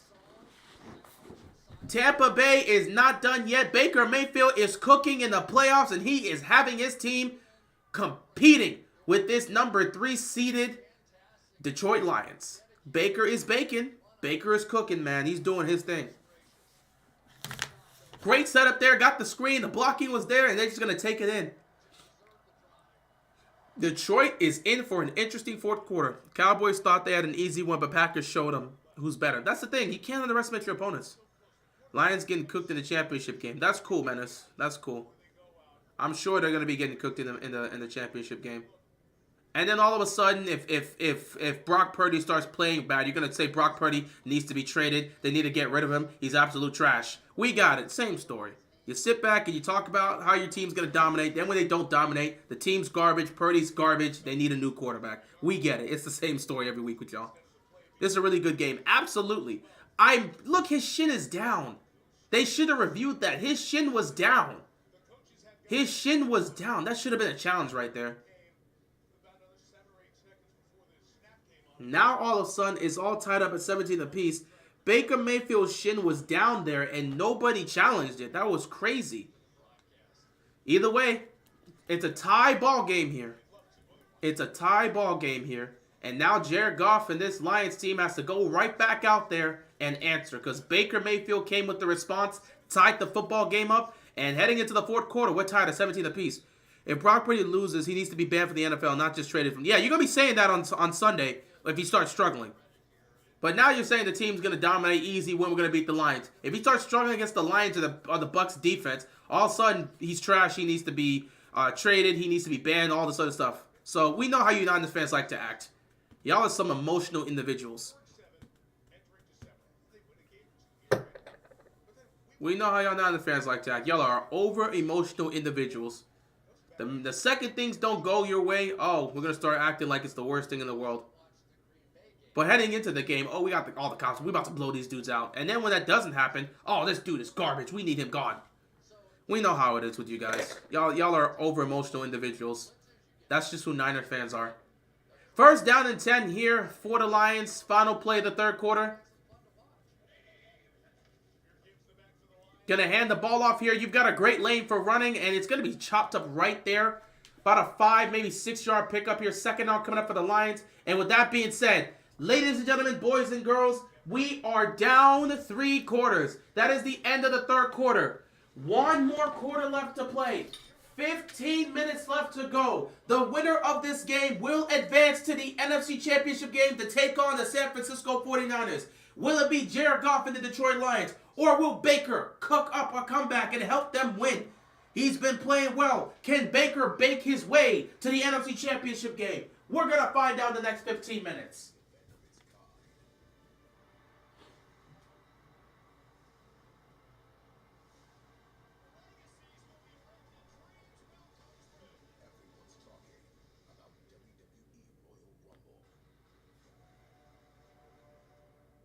Where are the kids, by the way? I left him in the woods with some bread. That was 3 days ago. John Pryor is a delight in extended family. I like you, Jim, even though you took some getting used to. So did you. So did you. So did you. So did you. Extended family, Tuesday on NBC and Peacock. We love our house. Great location, quiet street. The garage is a bit of a black hole. Yeah, everything is a Oh, my summer jams mix. At least Geico makes bundling a home and car insurance easy. For bundling made easy, go to geico.com. Hey, what's going on? I switched to H&R Block this year. They have a refund advance loan, so I got money the day I filed. You can get up to $3,500. Pretty huge. You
15 minutes of football. Let's see what you've got. A first down here by the Lions. Detroit knows the pressure's on. They're at home. They're the favorite. They want to go to their first NFC Championship game in whoever knows how long. First down, Lions. I'm just hoping for OT playoff game personally. We'll see. Lions are, I know what you're trying to say, poverty franchise, and this fourth quarter is going to show you why. Man, you are really just out here trying to jinx people. Honestly, at this point, you're jinxing both teams. So we'll see. First and 10. Over the middle, it's caught. Once again, first down, Lions. They take it inside the 40, and they're already in Tampa Bay territory. First down, Lions. Lions moving the ball with efficiency. Got themselves all the way down to Tampa Bay territory. They need a touchdown here to regain the lead. Let's see what's going to happen here. Goff coming out in time, in rhythm. Reynolds, 2 catches, 27 yards. He's got a touchdown in this game. They're going to hand the ball off to Gibbs, and Gibbs is going to pick up about 8 yards. Second down coming up here for Detroit. We've got a ball game. Let me tell you something right now. The divisional matchups have been good. The Ravens one was good in the first half, though Ravens fans were losing their mind. And then the Ravens took over in the second half. That Niners-Packers game, great game. Came down to the wire. Last play of the game. Defense makes a stop. Niners go to the championship game. And then today, we've got another good playoff game. We've got another good playoff game here. 17-17 in the fourth quarter. Competitive game. We expect both these quarterbacks to go at it. Second down and 2 here. They're going to hand the ball off to Gibbs. Gibbs got a hole. Gibbs inside the 20. Inside the 10. The 5. Touchdown, Lions. And the Lions are going to regain the lead. 23-17. Baker, you got to be ready, man. You got to be ready to go. Bengals fans stay getting cooked on the time. Nobody cares about the Bengals. Let them run their mouths. Who cares what they're doing? They're not in the playoffs. Nobody cares what the Bengals got to say. When they win the playoffs the previous year, nobody cared what we had to say. No one cared that we were talking about, Lamar. If Lamar was healthy, if he didn't get hurt, we would be in the... No, they didn't care. So nobody cares about the situation of the Bengals. Let them shut up and enjoy the offseason. Like, I don't care about Bengals fans talking on the timeline. Shut up. Unless you're adding commentary to just watch football as a fan, no reason to run your mouth. Baker's going to throw a pick. We'll see. Extra point is up, and it is good. And the Lions come out with clear focus. They go down the field with speed and precision. And they take it in for 6 to regain the lead. Bengals players are the most toxic players. Nobody cares about the Bengals. Stop mentioning the Bengals. Stop mentioning the Bengals. They're on the coach in Cancun. That's funny. Nobody cares what the Bengals have to say. Either way, 24-17. Baker Mayfield, what's your answer? I'm trying to figure this out. This is a lot for me. There's only so much one person can take before they break. I just want to move on. I wasn't going to tell you, but it's been a roller coaster, I'll say that. Fear of Uncle is the #1 show on cable. Returns January 30th on Bravo and streaming on Peacock. Danish here as our first duo coaches. 2, it's a lot better than 1. Don't let her sweet talk you. I need a partner. Boys. The Voice, February 26th on NBC and Peacock. Got the cabin for 3 days. Sweet. What? I'm 12 hours short. Have a fun weekend.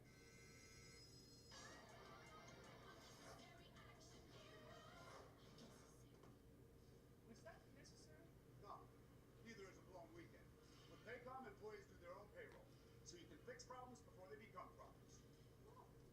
Get Paycom and make the unnecessary unnecessary. See you down the line.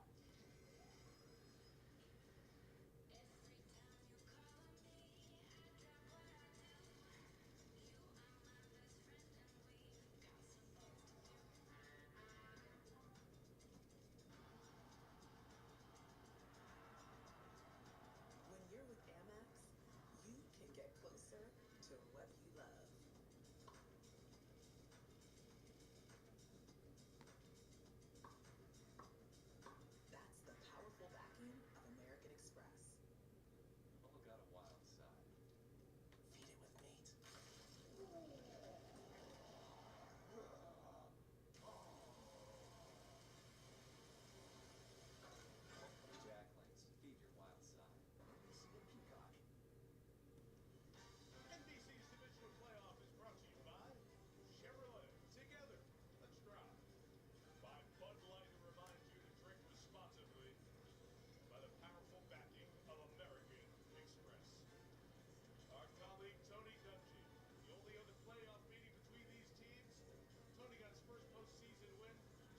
Tampa beat Barry Sanders and Detroit.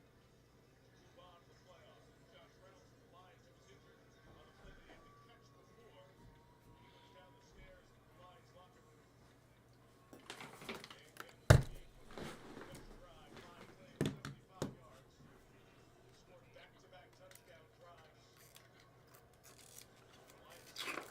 Yeah, they are on the couch in Cancun crying like babies. That's good for them. Nobody cares. They want to act like spoiled brats. Feel free to. They may have not realized this, but they might have missed their Super Bowl window. And if they actually did miss their Super Bowl window, I'll be laughing for years to come.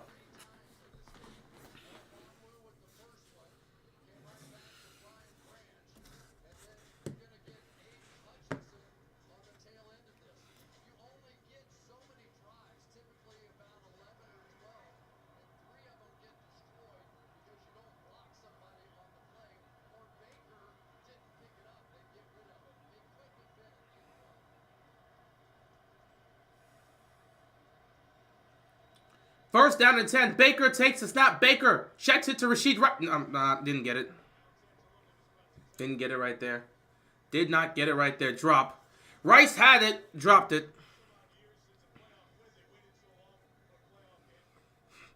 I bet on the Lions 31-17. I think I cooked up. Well, we'll see. We'll see.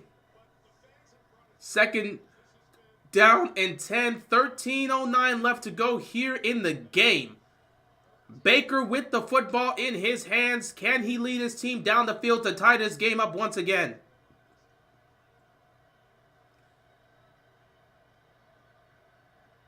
Here we go. Baker takes a snap. Deep drop back. Baker. Pressure's coming. Fires. Over the middle. It's incomplete.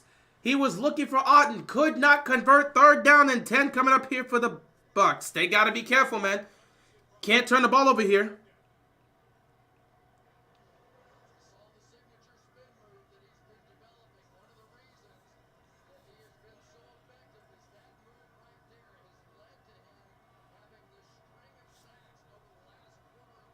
I want the Bills to win because I don't like the Chiefs and I hate Taylor Swift. And I want Swifties. Why do you hate Taylor Swift? What did she do? Why do y'all hate Taylor Swift? I'm not even a Taylor Swift fan. I don't listen to her music. I'm not a fan of hers, but I don't hate her. Third and 10. Baker checks it to Rice. He's not going to get there. Oh, he breaks a tackle, but he's still not going to get there. He's short. Fourth down here for the Bucs, and they're going to have to punt the football and trust in their defense to make a stop.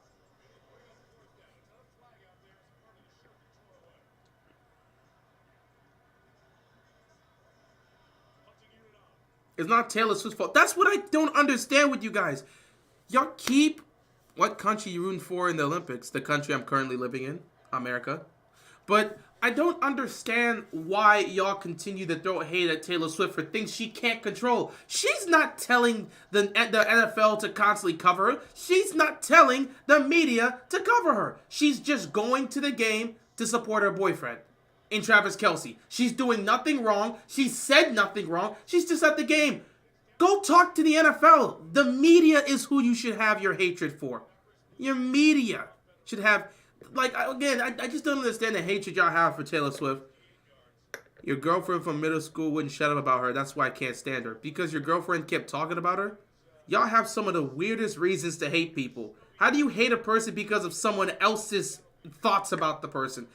You're not hating her because she did anything terrible. You're not hating her because you're like, oh, she's a bad person. You're hating her because your girlfriend from middle school wouldn't stop talking about Taylor Swift.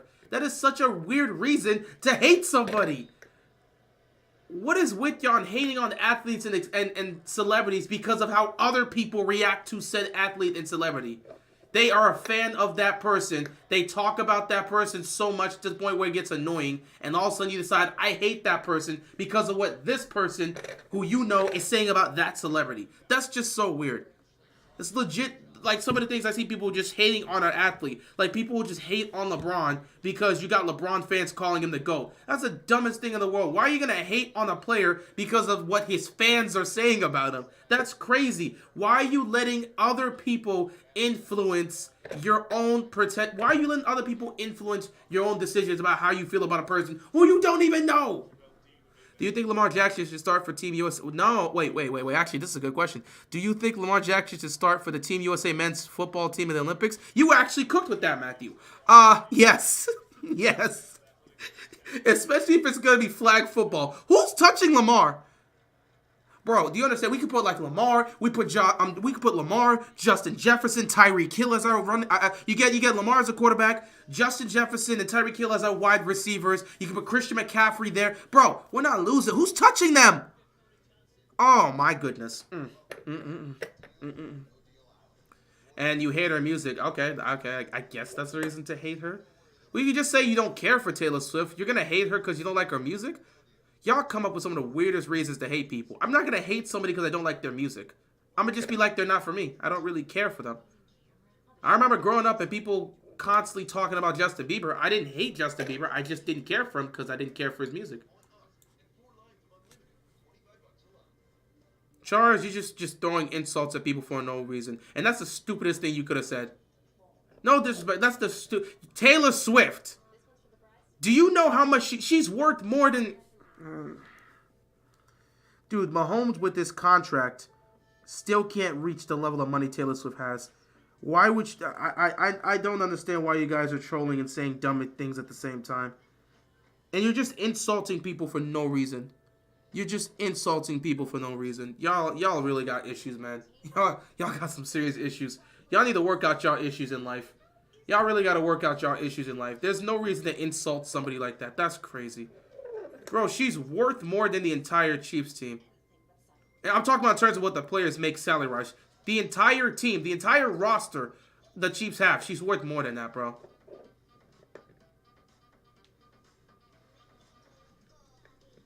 Y'all are just weird. At this point, y'all have showcased just how weird y'all are. Y'all have showcased how weird you guys are. I could play flag football for Team USA, but injuries hurt me in high school. Hey, man, same here, bro. Y'all just really showcase how weird you're all on the timeline. Y'all go out here and showcase just how weird you guys are in the chat. Y'all just be throwing hate for no reason. Y'all be insulting people y'all don't know for no reason. It's different if she committed a crime or did something terrible, but legit, y'all just weird like that. Seeing Steph Curry and the Warriors lose bring me so much joy that I can't even explain. Well, that's for a sports reason, because you want to see the Warriors lose. But that's a sports-related reason. Man, I'm not going to hate on a player or a celebrity because of what other people say about them. Yeah, we can. That's a perfect. We have reasons to slander R. Kelly. We have reasons to slander him. He actually did some criminal things. He's not a good person. He's in jail for... We have reasons to criticize and slander R. Kelly. We have actual reasons because of what he did, bro. We have actual reasons. He's committed crimes. We have an actual reason. First down here for the Lions. There's a reason why he's sitting in prison right now. She just was a celebrity crush so she can get more fame to make more money. Okay, sure, buddy. Sure, buddy. Yeah, and sure, that's exactly what she is. You feel free to insult people. That's just who you are. I don't know what to say. I'm not insulting celebrities because of idiotic statements like that. That's just wrong. I'm not going to accuse someone of being a gold digger. That's just crazy behavior. But yeah, I guess you're entitled to your opinion. That's just you. That's what you're about. I'm not even going to get into that. I'm here to watch a football game, not talk about Taylor Swift. First down and 10. Play fake here. Play action. Play fake here. Caught. First down. Lions. This Lions team is in rhythm right now. Goff is diming and dealing, bro. Lions would have been the 1 seed if they didn't get robbed by the Cowboys. Arguments! That is very fair. They had a shot at the 1 seed. That is a very fair argument. They had a legit shot at the 1 seed. It's unfortunate that, that situation happened. But, you deal with the situation you deal with. And, hey, at least they got the 3 seed. Cowboys choked, and they got to host a second home playoff game for a chance to go to the NFC title game. And right now, they're 10 minutes away from getting it done if they can hold on. Jared Goff got the easiest way to the championship game. His receivers always have at least 3 to 4 yards of space. I'm not gonna. What? He's got the easiest way to the championship game because his receivers have at least 3 or 4 yards of space. Well, credit to Goff for getting to the ball, and credit to the receivers for being good receivers and doing their job. I can't say he's got the easiest way to the championship game because his players are doing their jobs. That's a weird statement to say. Because you can't say the competition he faced hasn't been great because that Rams team was good. 2nd and 9, and they got some. They sacked him. 3rd down here. Tampa Bay needs a huge stop defensively. Tampa Bay needs a huge stop defensively. That's a huge, huge play there by the Tampa Bay Buccaneers. Yeah, sure, I got a crush on her if that's the assumption you want to make. It's not about sticking up for her. You're accusing. It's the whole statement. I would stick up for any celebrity that people just want to slander off of idiotic statements. I'll say the same thing for any athlete. Y'all just coming up with baseless, idiotic statements for no reason.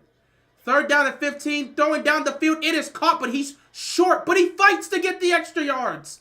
I think he got the 1st down. They're going to give it to him. 1st down, Lions. Simple, you're not wrong about that. Simple, you're not wrong about that. Simple, you're not wrong about that. Simple, you're not wrong about that. I will absolutely agree with you. You are not wrong about that. You're not wrong about that. You are not wrong about that statement. I don't think I've ever said that on camera, but off record, that is absolutely factual. That is absolutely factual. To this day, it's all about Shakira. You're right about that, Simple. You are right. That's one of the few things we've agreed on. You are absolutely factual about that. Now, if you see me defending Shakira, there's a reason for that. Now I'm actually just being biased because that's my girl right there. I will say that. You are absolutely right. Another pass over the middle's caught. Getting inside the 30, inside the 20. Gibbs is destroying the Bucs defense right now. Like, you are not wrong about that, Simple. You don't got a question. I will not deny that. I will not deny that in the slightest. The Lions right now are cooking with grease. They sense the moment, and they're not trying to go home here to the Bucs. And Gibbs right now is he's just wrecking this defense. He's wrecking this defense. At this point, I don't care. I don't care. Have you seen Shakira? I don't care. 1st and 10. Goff going to dump it off here. Laporta almost breaks a tackle. Crazy that we really spammed the top 2 teams in the NFC. Oh, crazy that we really spanked the top 2 teams in the NFC. Who? Oh, us. Yeah, we did. Niners and You're right. You're talking about the Ravens. Yeah. The Ravens did spank the Niners and the Lions. Which I guess, if you look at it like that, that means if it's a Lions-Niners NFC title game, then you look at it as a Ravens fan and you say, hey, the Ravens can get out the AFC. We got this. If the Ravens can get out the AFC, we can win the Super Bowl. 1st down and goal here for the Lions. They could really put the Tampa Bay Buccaneers in some serious trouble.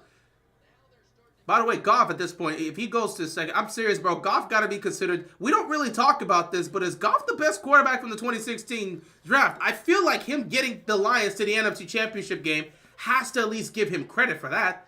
Like, he's already been to a Super Bowl. Now he's going to be to another NFC title game. Carson Wentz never led his team to anything. And Dak Prescott, touchdown! Oh, my God. What a throw by Goff to St. Brown.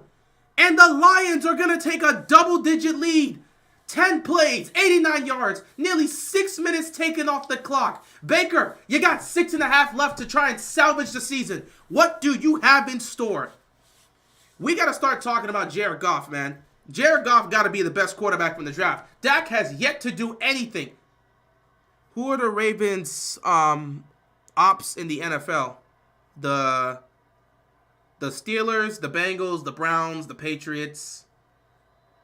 And depending on how things are looking in this era, the Chiefs and the Bills are going to be added to that list. The Lions are 6.5 minutes away from going to the NFC Championship game.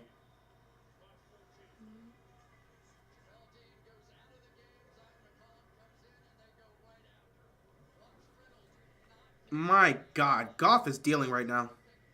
Goff is dealing.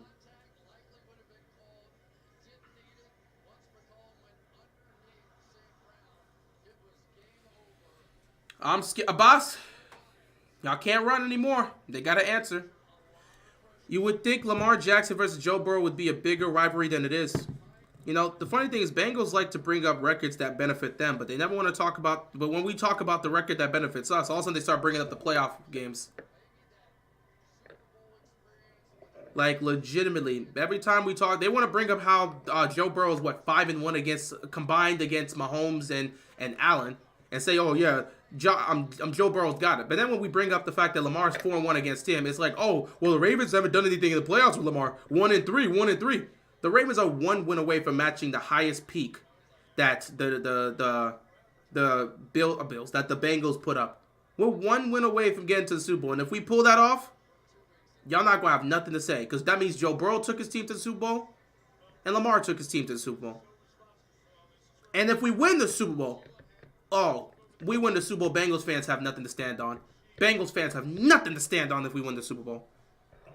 I've watched Solo Leveling. I've watched Solo Leveling. It's a great anime. I've watched it and I've read the manhwa. So yeah, I've watched it and read it. I'm not gonna lose anything. I cooked with that 31-17 parlay. There's 6.5 minutes left, bro. That could be ruined if Baker goes down the field and scores a touchdown. Ravens have 10 wins over 500 teams this year. NFL record. They've been balling out all year. Bengal fans and Eagles fans, worst fans in sports, and their players toxic. Yeah, they're definitely some of the worst fans in football. 6.5 left to go, Baker. Season on the line. What is your response? Can you take them down the field quick to score a touchdown to keep this season alive? Baker, quick throw, fires, caught, Goodwin, first down. You need a touchdown drive from Baker Mayfield to keep them alive. Steelers fans are also garbage too. Which, I'm kidding. Steelers fans aren't garbage. It's a rivalry. They can be toxic, but they're not garbage. Because you got plenty of Steelers fans that are great. But I don't know how many, for every Chisel, Adonis, and urinating tree, there's got to be like 1,000 more Steelers fans that's terrible. So you get good Steelers fans like those two. But how many Steelers fans can you really sit back and say are good? I do have a friend. She's a Steelers fan too. She's actually not toxic, so that's a good thing. You think Steelers are going to trade TJ? No, they're never going to trade TJ Watt. They're not trading their franchise player for some draft picks. The Bills are going to lose, I hope. They have a chance to, but we'll see. Is Buffalo officially ready for the moment? We're going to find out. If Buffalo's ready for the moment, we're going to find out. 2nd down and 10. Baker, pressure's on him. He's breaking out of tackles, but he's not going to be able to get away. Baker gets sacked on 2nd down.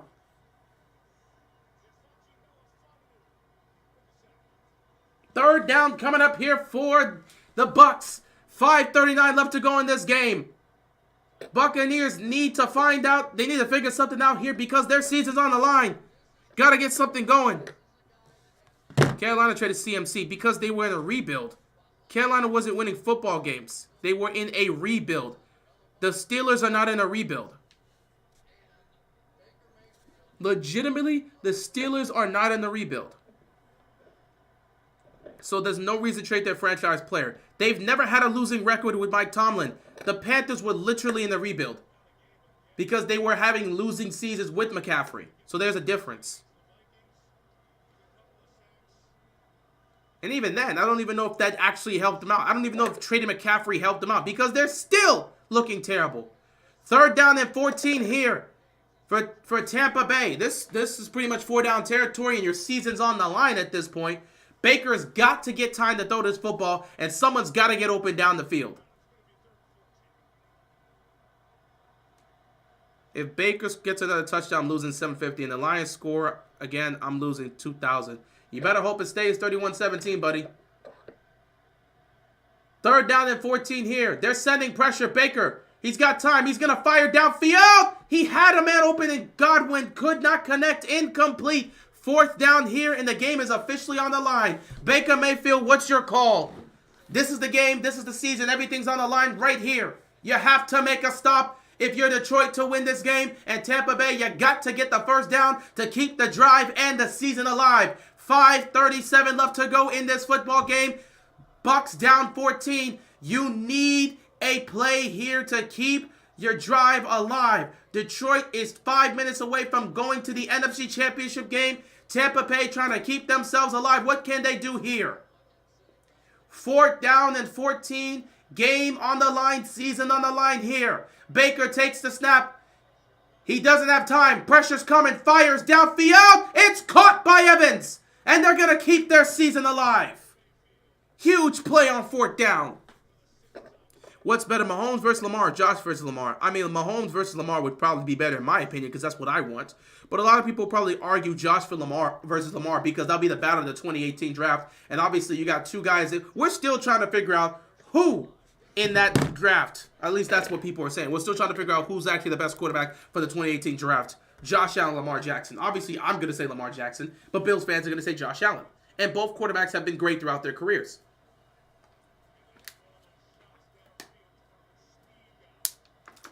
First and 10. Baker fires. Caught. Moore. First down. NFC East is the most overrated division. Yep, they did. So you're saying while the Steelers may go one and done the playoffs, at least they're still a playoff contender, but it's going to be a while before Carolina returns to the... Yeah. They're a playoff team. They're a team that wins games. They're a team that stays over 500. So, I don't know what to tell you. They're not trading away their franchise guy. Baker goes down the field, caught again. Here's Godwin. First down, Bucs. They are not done yet. 4:46 left to go. They are in scoring range. A touchdown makes this game very close. It's not done yet, ladies and gentlemen. Godwin still here. Hell of a throw by Baker Mayfield. And Baker took a shot afterwards. Put the ball where it needed to be. First down and 10 inside the red zone. They're at the line, 16-yard line, 4:46 left to go here in the game. Baker and the offense got to score here quickly and put the faith and trust in their defense to make a stop to get the ball back. Baker's going to take the snap. Baker's looking towards his right. Baker's going to fire. Incomplete. He was looking for Godwin too high. Just chose to throw it away. Second down coming up here for the Bucs. Jordan Love went from Aaron Rodgers to Brett Favre in these last 2 weeks. That's hilarious, but you know, it is what it is. I got faith in the Lions getting a stop. We'll see. Like you said, man, if Baker scores, you're losing 750. If the Lions score, you're losing 2,000. I don't know if the Detroit Lions can make a stop here. Baker right now is in rhythm. 4:41 left. They still got a chance. They're still alive. Second down and 10 here for the Tampa Bay Buccaneers. Can Baker get them into the end zone with plenty of time to try and get his defense back out there to hold? Baker takes a snap. Baker looks towards his left. He's going to fire. Evans caught! Touchdown! Tampa Bay! And they're not dead yet. With 4:37 left to go in the game. The Buccaneers are still alive. The Buccaneers are still alive. The Buccaneers are still alive. What a catch by Mike Evans. Bucs are still alive. And now you need a Tampa Bay Bucs defensive stop to give Baker one more chance. One more chance to tie this game up. They're going for 2. Why are they going for 2? Take the extra point. Todd, why are y'all going for 2? Because they want to go for the win if they can get the touchdown. This is too risky. This is too risky. You're going to make it an 8-point game if you don't get this. This is too risky. Guys, I don't know about this. I don't know about this. If you get it, it's great, but I don't know about this. This is too risky, Tampa Bay. This is way too risky. Empty backfield here for Baker Mayfield. I don't know if this is the call you want to go with. I'm not sure. This is way too risky, but they're going to go for it. 2-point conversion to make it a 6-point game. Baker takes a snap. Baker floats it. Evans fires. He can't get it. No flag on the play. Like I said, it was too big of a risk. Why didn't you, seriously, why didn't you just take the extra point? Todd! What are you doing? Take the extra point, you idiot! That just no. Evans wasn't going to catch that. Yeah, of course, it's still a one-score game, but now you're in a situation where you have to score 2 if you scored a touchdown to tie this game. I got the Chiefs beating the Bills today. Why would Todd Bowles go for that? Todd! What are you doing? Oh, my God. Brand new Lions. Well, the Lions, at least they convert for a majority of those plays. But why would you do that, Todd? Why would you do that? My God, why would he do that? Why are you going for 2, Todd? Why are you going for 2? Todd Bowles probably has faith that his team can convert a 2-point conversion next time if they score. No, it wasn't about having faith if they can do that the next time. He went for 2 because he wanted to make it a situation where if they could get the 2, they make it a 6-point game. Meaning they would only need to score a touchdown and an extra point to win the game.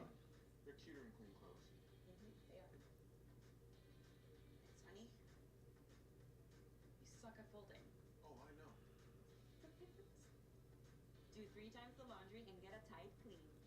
It's got to be Tide. I don't get it, man. I don't get why you go for that there. Never get greedy. Exactly. I know it's not really both. It's not really both. I know you can say we trust. Nobody sits there and goes for 2 because they're thinking, oh, well, we could probably convert a 2-point conversion next time if we score. That's not the mindset. You go for 2 because you believe you could score on this time. You think you can catch them off guard. There's no reason to do it. There's no reason to do it. You'll get a second chance, but why would you want to put your team in that situation? There's no reason to do it. It's just not a good decision. It's not a good decision there. It's too early to even make that attempt. It's just not a good decision. And now you're in a situation where you must do that.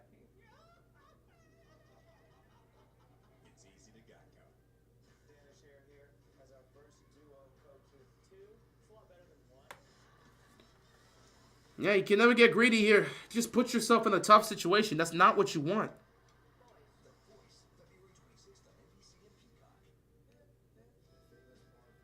Defense and Evans sold. Can't even say Mike Evans sold there. You're asking him to catch the football on the back of a defender. That's not an easy thing to do. It's not like it was in his hands and all those. It's not like he was in his hands when he was open and he just dropped it.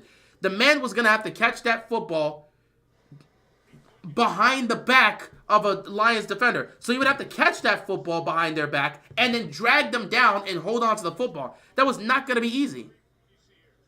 Evans don't got good hands to be real. That's not true at all. Look, how is Mike Evans going to catch? He has to catch that on the back of a defender. That's not easy to do. And then he would have to drag that defender with him. And even then, I don't fully know how they would call that play. So they went for 2 and they didn't get it. And now with 4:37 left to go, yeah, this is definitely a good game, man. This is definitely a good game. With 4:37 left to go. The Lions need a couple first downs to put this game on ice and head to the NFC Championship game. If not, Tampa Bay's got life. I just don't agree with the decision to go for 2 there. It's just not the right decision.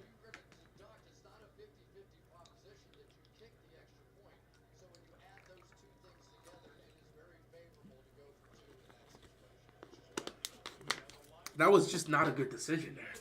All right, so Goff, just like the situation with the Rams last week, a couple first downs ends this game. Quick pass here. First down picked up here by Armour St. Brown. That's what you want to see. Worst case, Lions get a field goal, and that's game. They get a field goal, it's over. But they need to pick up a couple first downs. Eventually force the Bucs to use their final 2 timeouts, and then you can head to the NFC title game.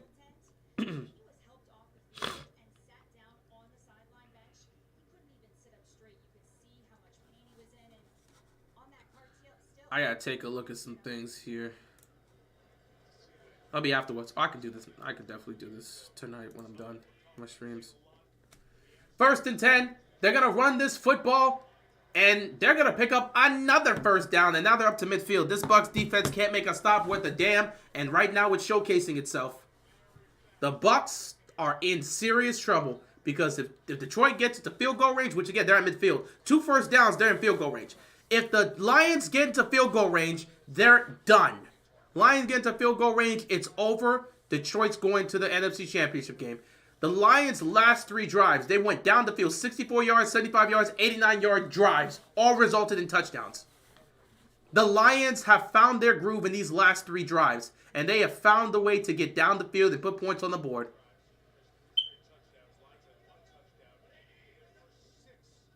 Fake the toss. Goff, pressure's on him. He's going to get sacked. Good on him to hold the football. Don't want to try to make a mistake and turn the ball over. 2nd down coming up here. Goff's going to throw a pick. We'll see. 2nd down coming up here. Tampa Bay's going to use their 2nd timeout here. 3:02 left to go in this game. Oh! They got called for holding. The defense got called for holding. That's a first down, and it's going to wipe out the sack. Oh, Davis got called for holding. Oh, no, never mind. I think it's because of hands to the face. Never mind. He didn't get called for holding. He got called for hands to the face. Oh, my God. Todd, bro, your team's cooked. Todd, your team's cooked. It was a tough fight, but y'all done. Todd, your team is done. Todd, your team is done for today. Y'all not going to be able to hold on here, buddy. Hands to the face, bro. Really? First down here. Goff's going to switch to play up. He's going to go under center now. They're probably going to look to run the football at this point. 3:02 left to go in this game. Hand it off here. They're going to make a decent stop here. He's going to pick up about 4, maybe 5 yards. Second down coming up here for the Detroit Lions. Tampa Bay is going to utilize their second timeout here to stop the clock at 2:52. They're going to have one more timeout left to go in this game. Can this defense make a stop? Them boys look tired. Them boys look tired. I don't see a stop. Them boys look tired. They want to be great against the Eagles, but against the Lions, they want to play. Yeah, I mean, it is what it is. The Lions are a better team. I mean, the Eagles are trash. The Eagles are a trash football team. That was an easy win because the Eagles are garbage and they don't play like a football team. The Lions are not garbage. They're a good team and they play like a team. So, obviously, it was going to be a tougher matchup here.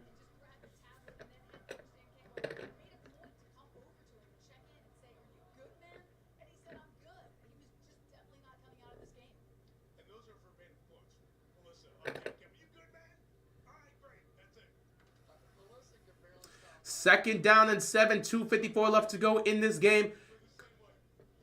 Play fake here. Goff throws it, and it stopped right there. Good stop by David. Third down coming up here, and Tampa Bay might use their final. No, they're not going to use their final timeout. They are not going to use their final timeout. Third down here. Tampa Bay desperately needs a stop here on third down. If they can get a stop, they can get the ball back to Baker, and they can have one more chance to try to tie this game up. Baker Mayfield on the sideline hoping for one more chance. They're going to have to get this ball snapped before the 2-minute warning. Third down and 11 here. If you're Detroit, you don't want to force the football. You don't want to do anything crazy. You don't want to do anything crazy that could potentially give them the football back. Here we go. Third down and 11. Tampa Bay's defense desperately needs to make a stop. Goff, a first down here ends it. Goff fires. Incomplete. No flags on the play. And the defense holds. They make a stop. And the Lions are going to have to punt the football. Lions can't kick a field goal from here. They are out of field goal range. Detroit could not take enough time off the clock, nor could they get into field goal range. Baker Mayfield's going to have 2 minutes. He's going to have a timeout, and he needs to go down the field to score a touchdown, get the 2-point conversion, and send this game into overtime. Ladies and gentlemen, we've got a football game here. Boy, do we got a football game here.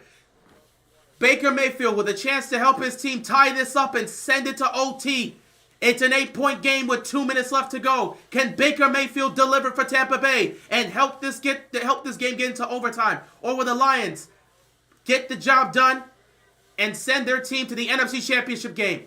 They're going to start at the 10-yard line. Baker Mayfield needs to go 90 yards in 2 minutes to score a touchdown, get a 2-point conversion, and take this game into OT.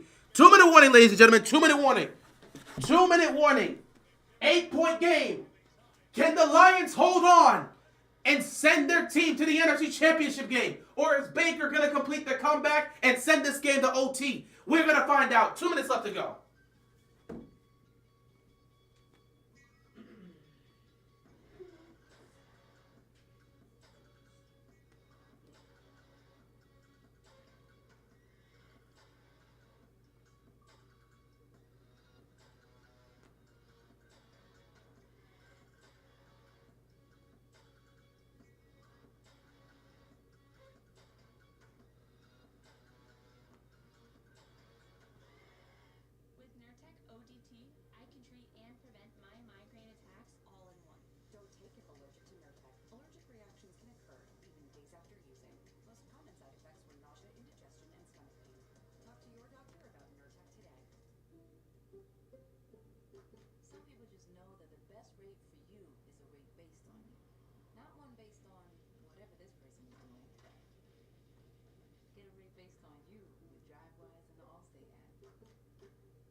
Mayfield. Baker Mayfield. What's your answer, young man? Well, he ain't a young man anymore. He a grown man, but you know what I mean. He's still a young man in this game. You don't become an old man till you get to year 10 or you're in your 30s. 1st and 10. Baker's got to go down the field. Gets it to Evans real quick. Evans going to pick up about 5. They got to hurry. They got to hurry. You're under 2 minutes. You got to go 90 yards. You got to hurry. There's no time to waste. You got to go no huddle the whole way. No huddle the whole way. You got to look to get out of bounds. 2nd down and 5. Baker takes the snap. Pressure's coming. Baker fires over the middle. It's picked off. It's intercepted. The Lions are going to the NFC Championship game. The Lions are going to the NFC Championship. Oh my God, Baker. Baker. Baker. Baker. Oh no. The Lions are going to the NFC Championship game. The Lions are going to the NFC Championship game. The Lions are going to the NFC Championship game. Baker tried to force that ball. He cannot believe it. That was not a good decision by Baker Mayfield. Oh my God. He tried to force it. The pressure was coming. He tried to force it. It wasn't there. He had Godwin. He had Godwin. Why did he try to force it to Otten? He had Godwin. He had Godwin. Oh no, Baker. He had Godwin open too. He chose the wrong target. The Detroit Lions are going to the NFC Championship game. Baker Mayfield played a tough game. It was a hard-fought game, but he just couldn't get it done in the end. Oh my God. The Detroit Lions are going to the NFC Championship game.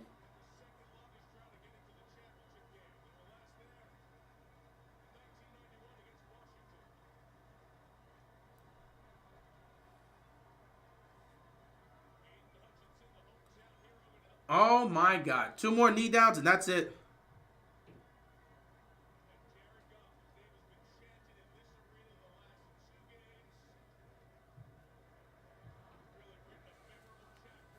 Oh my God. 1 more knee down and it's over.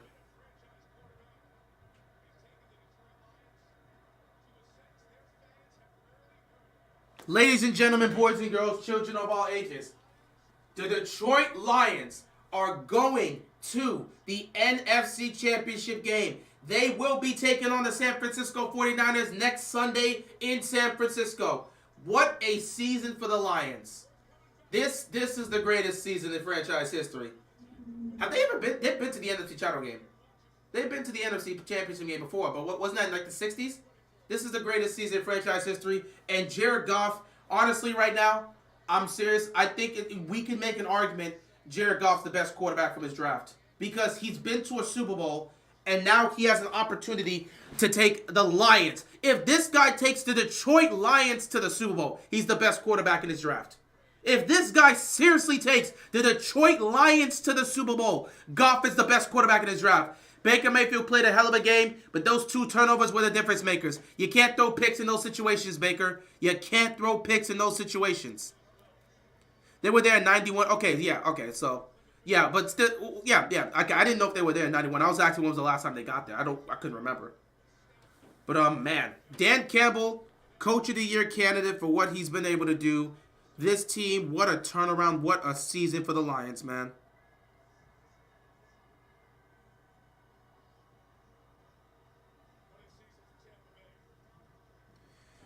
Despite the loss, Tampa Bay had an amazing season. It's crazy the turnaround.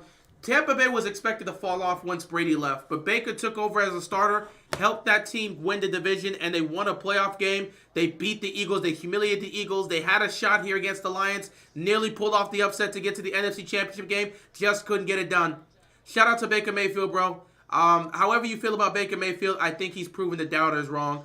I think he also showcased that, Cleveland choosing to move off of him may have been a mistake, but we'll see. Deshaun Watson still has to prove himself, but Baker Mayfield went to Tampa Bay and won a playoff game, and Cleveland has not done anything.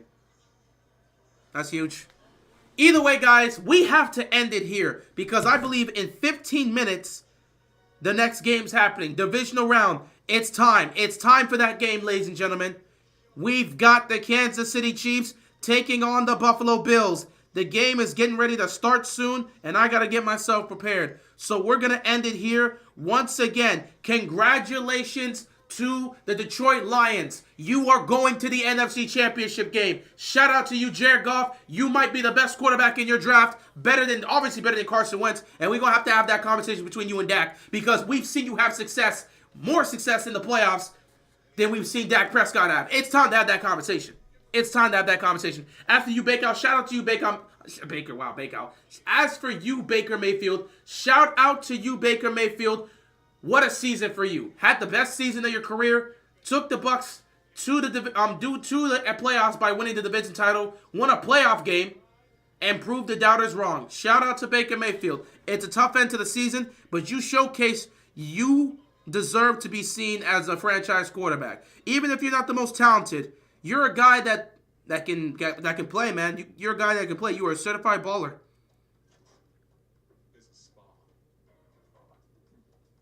But yeah, with that being said, guys, I'm going to end it here because we got to get ready for the Chiefs-Bills game.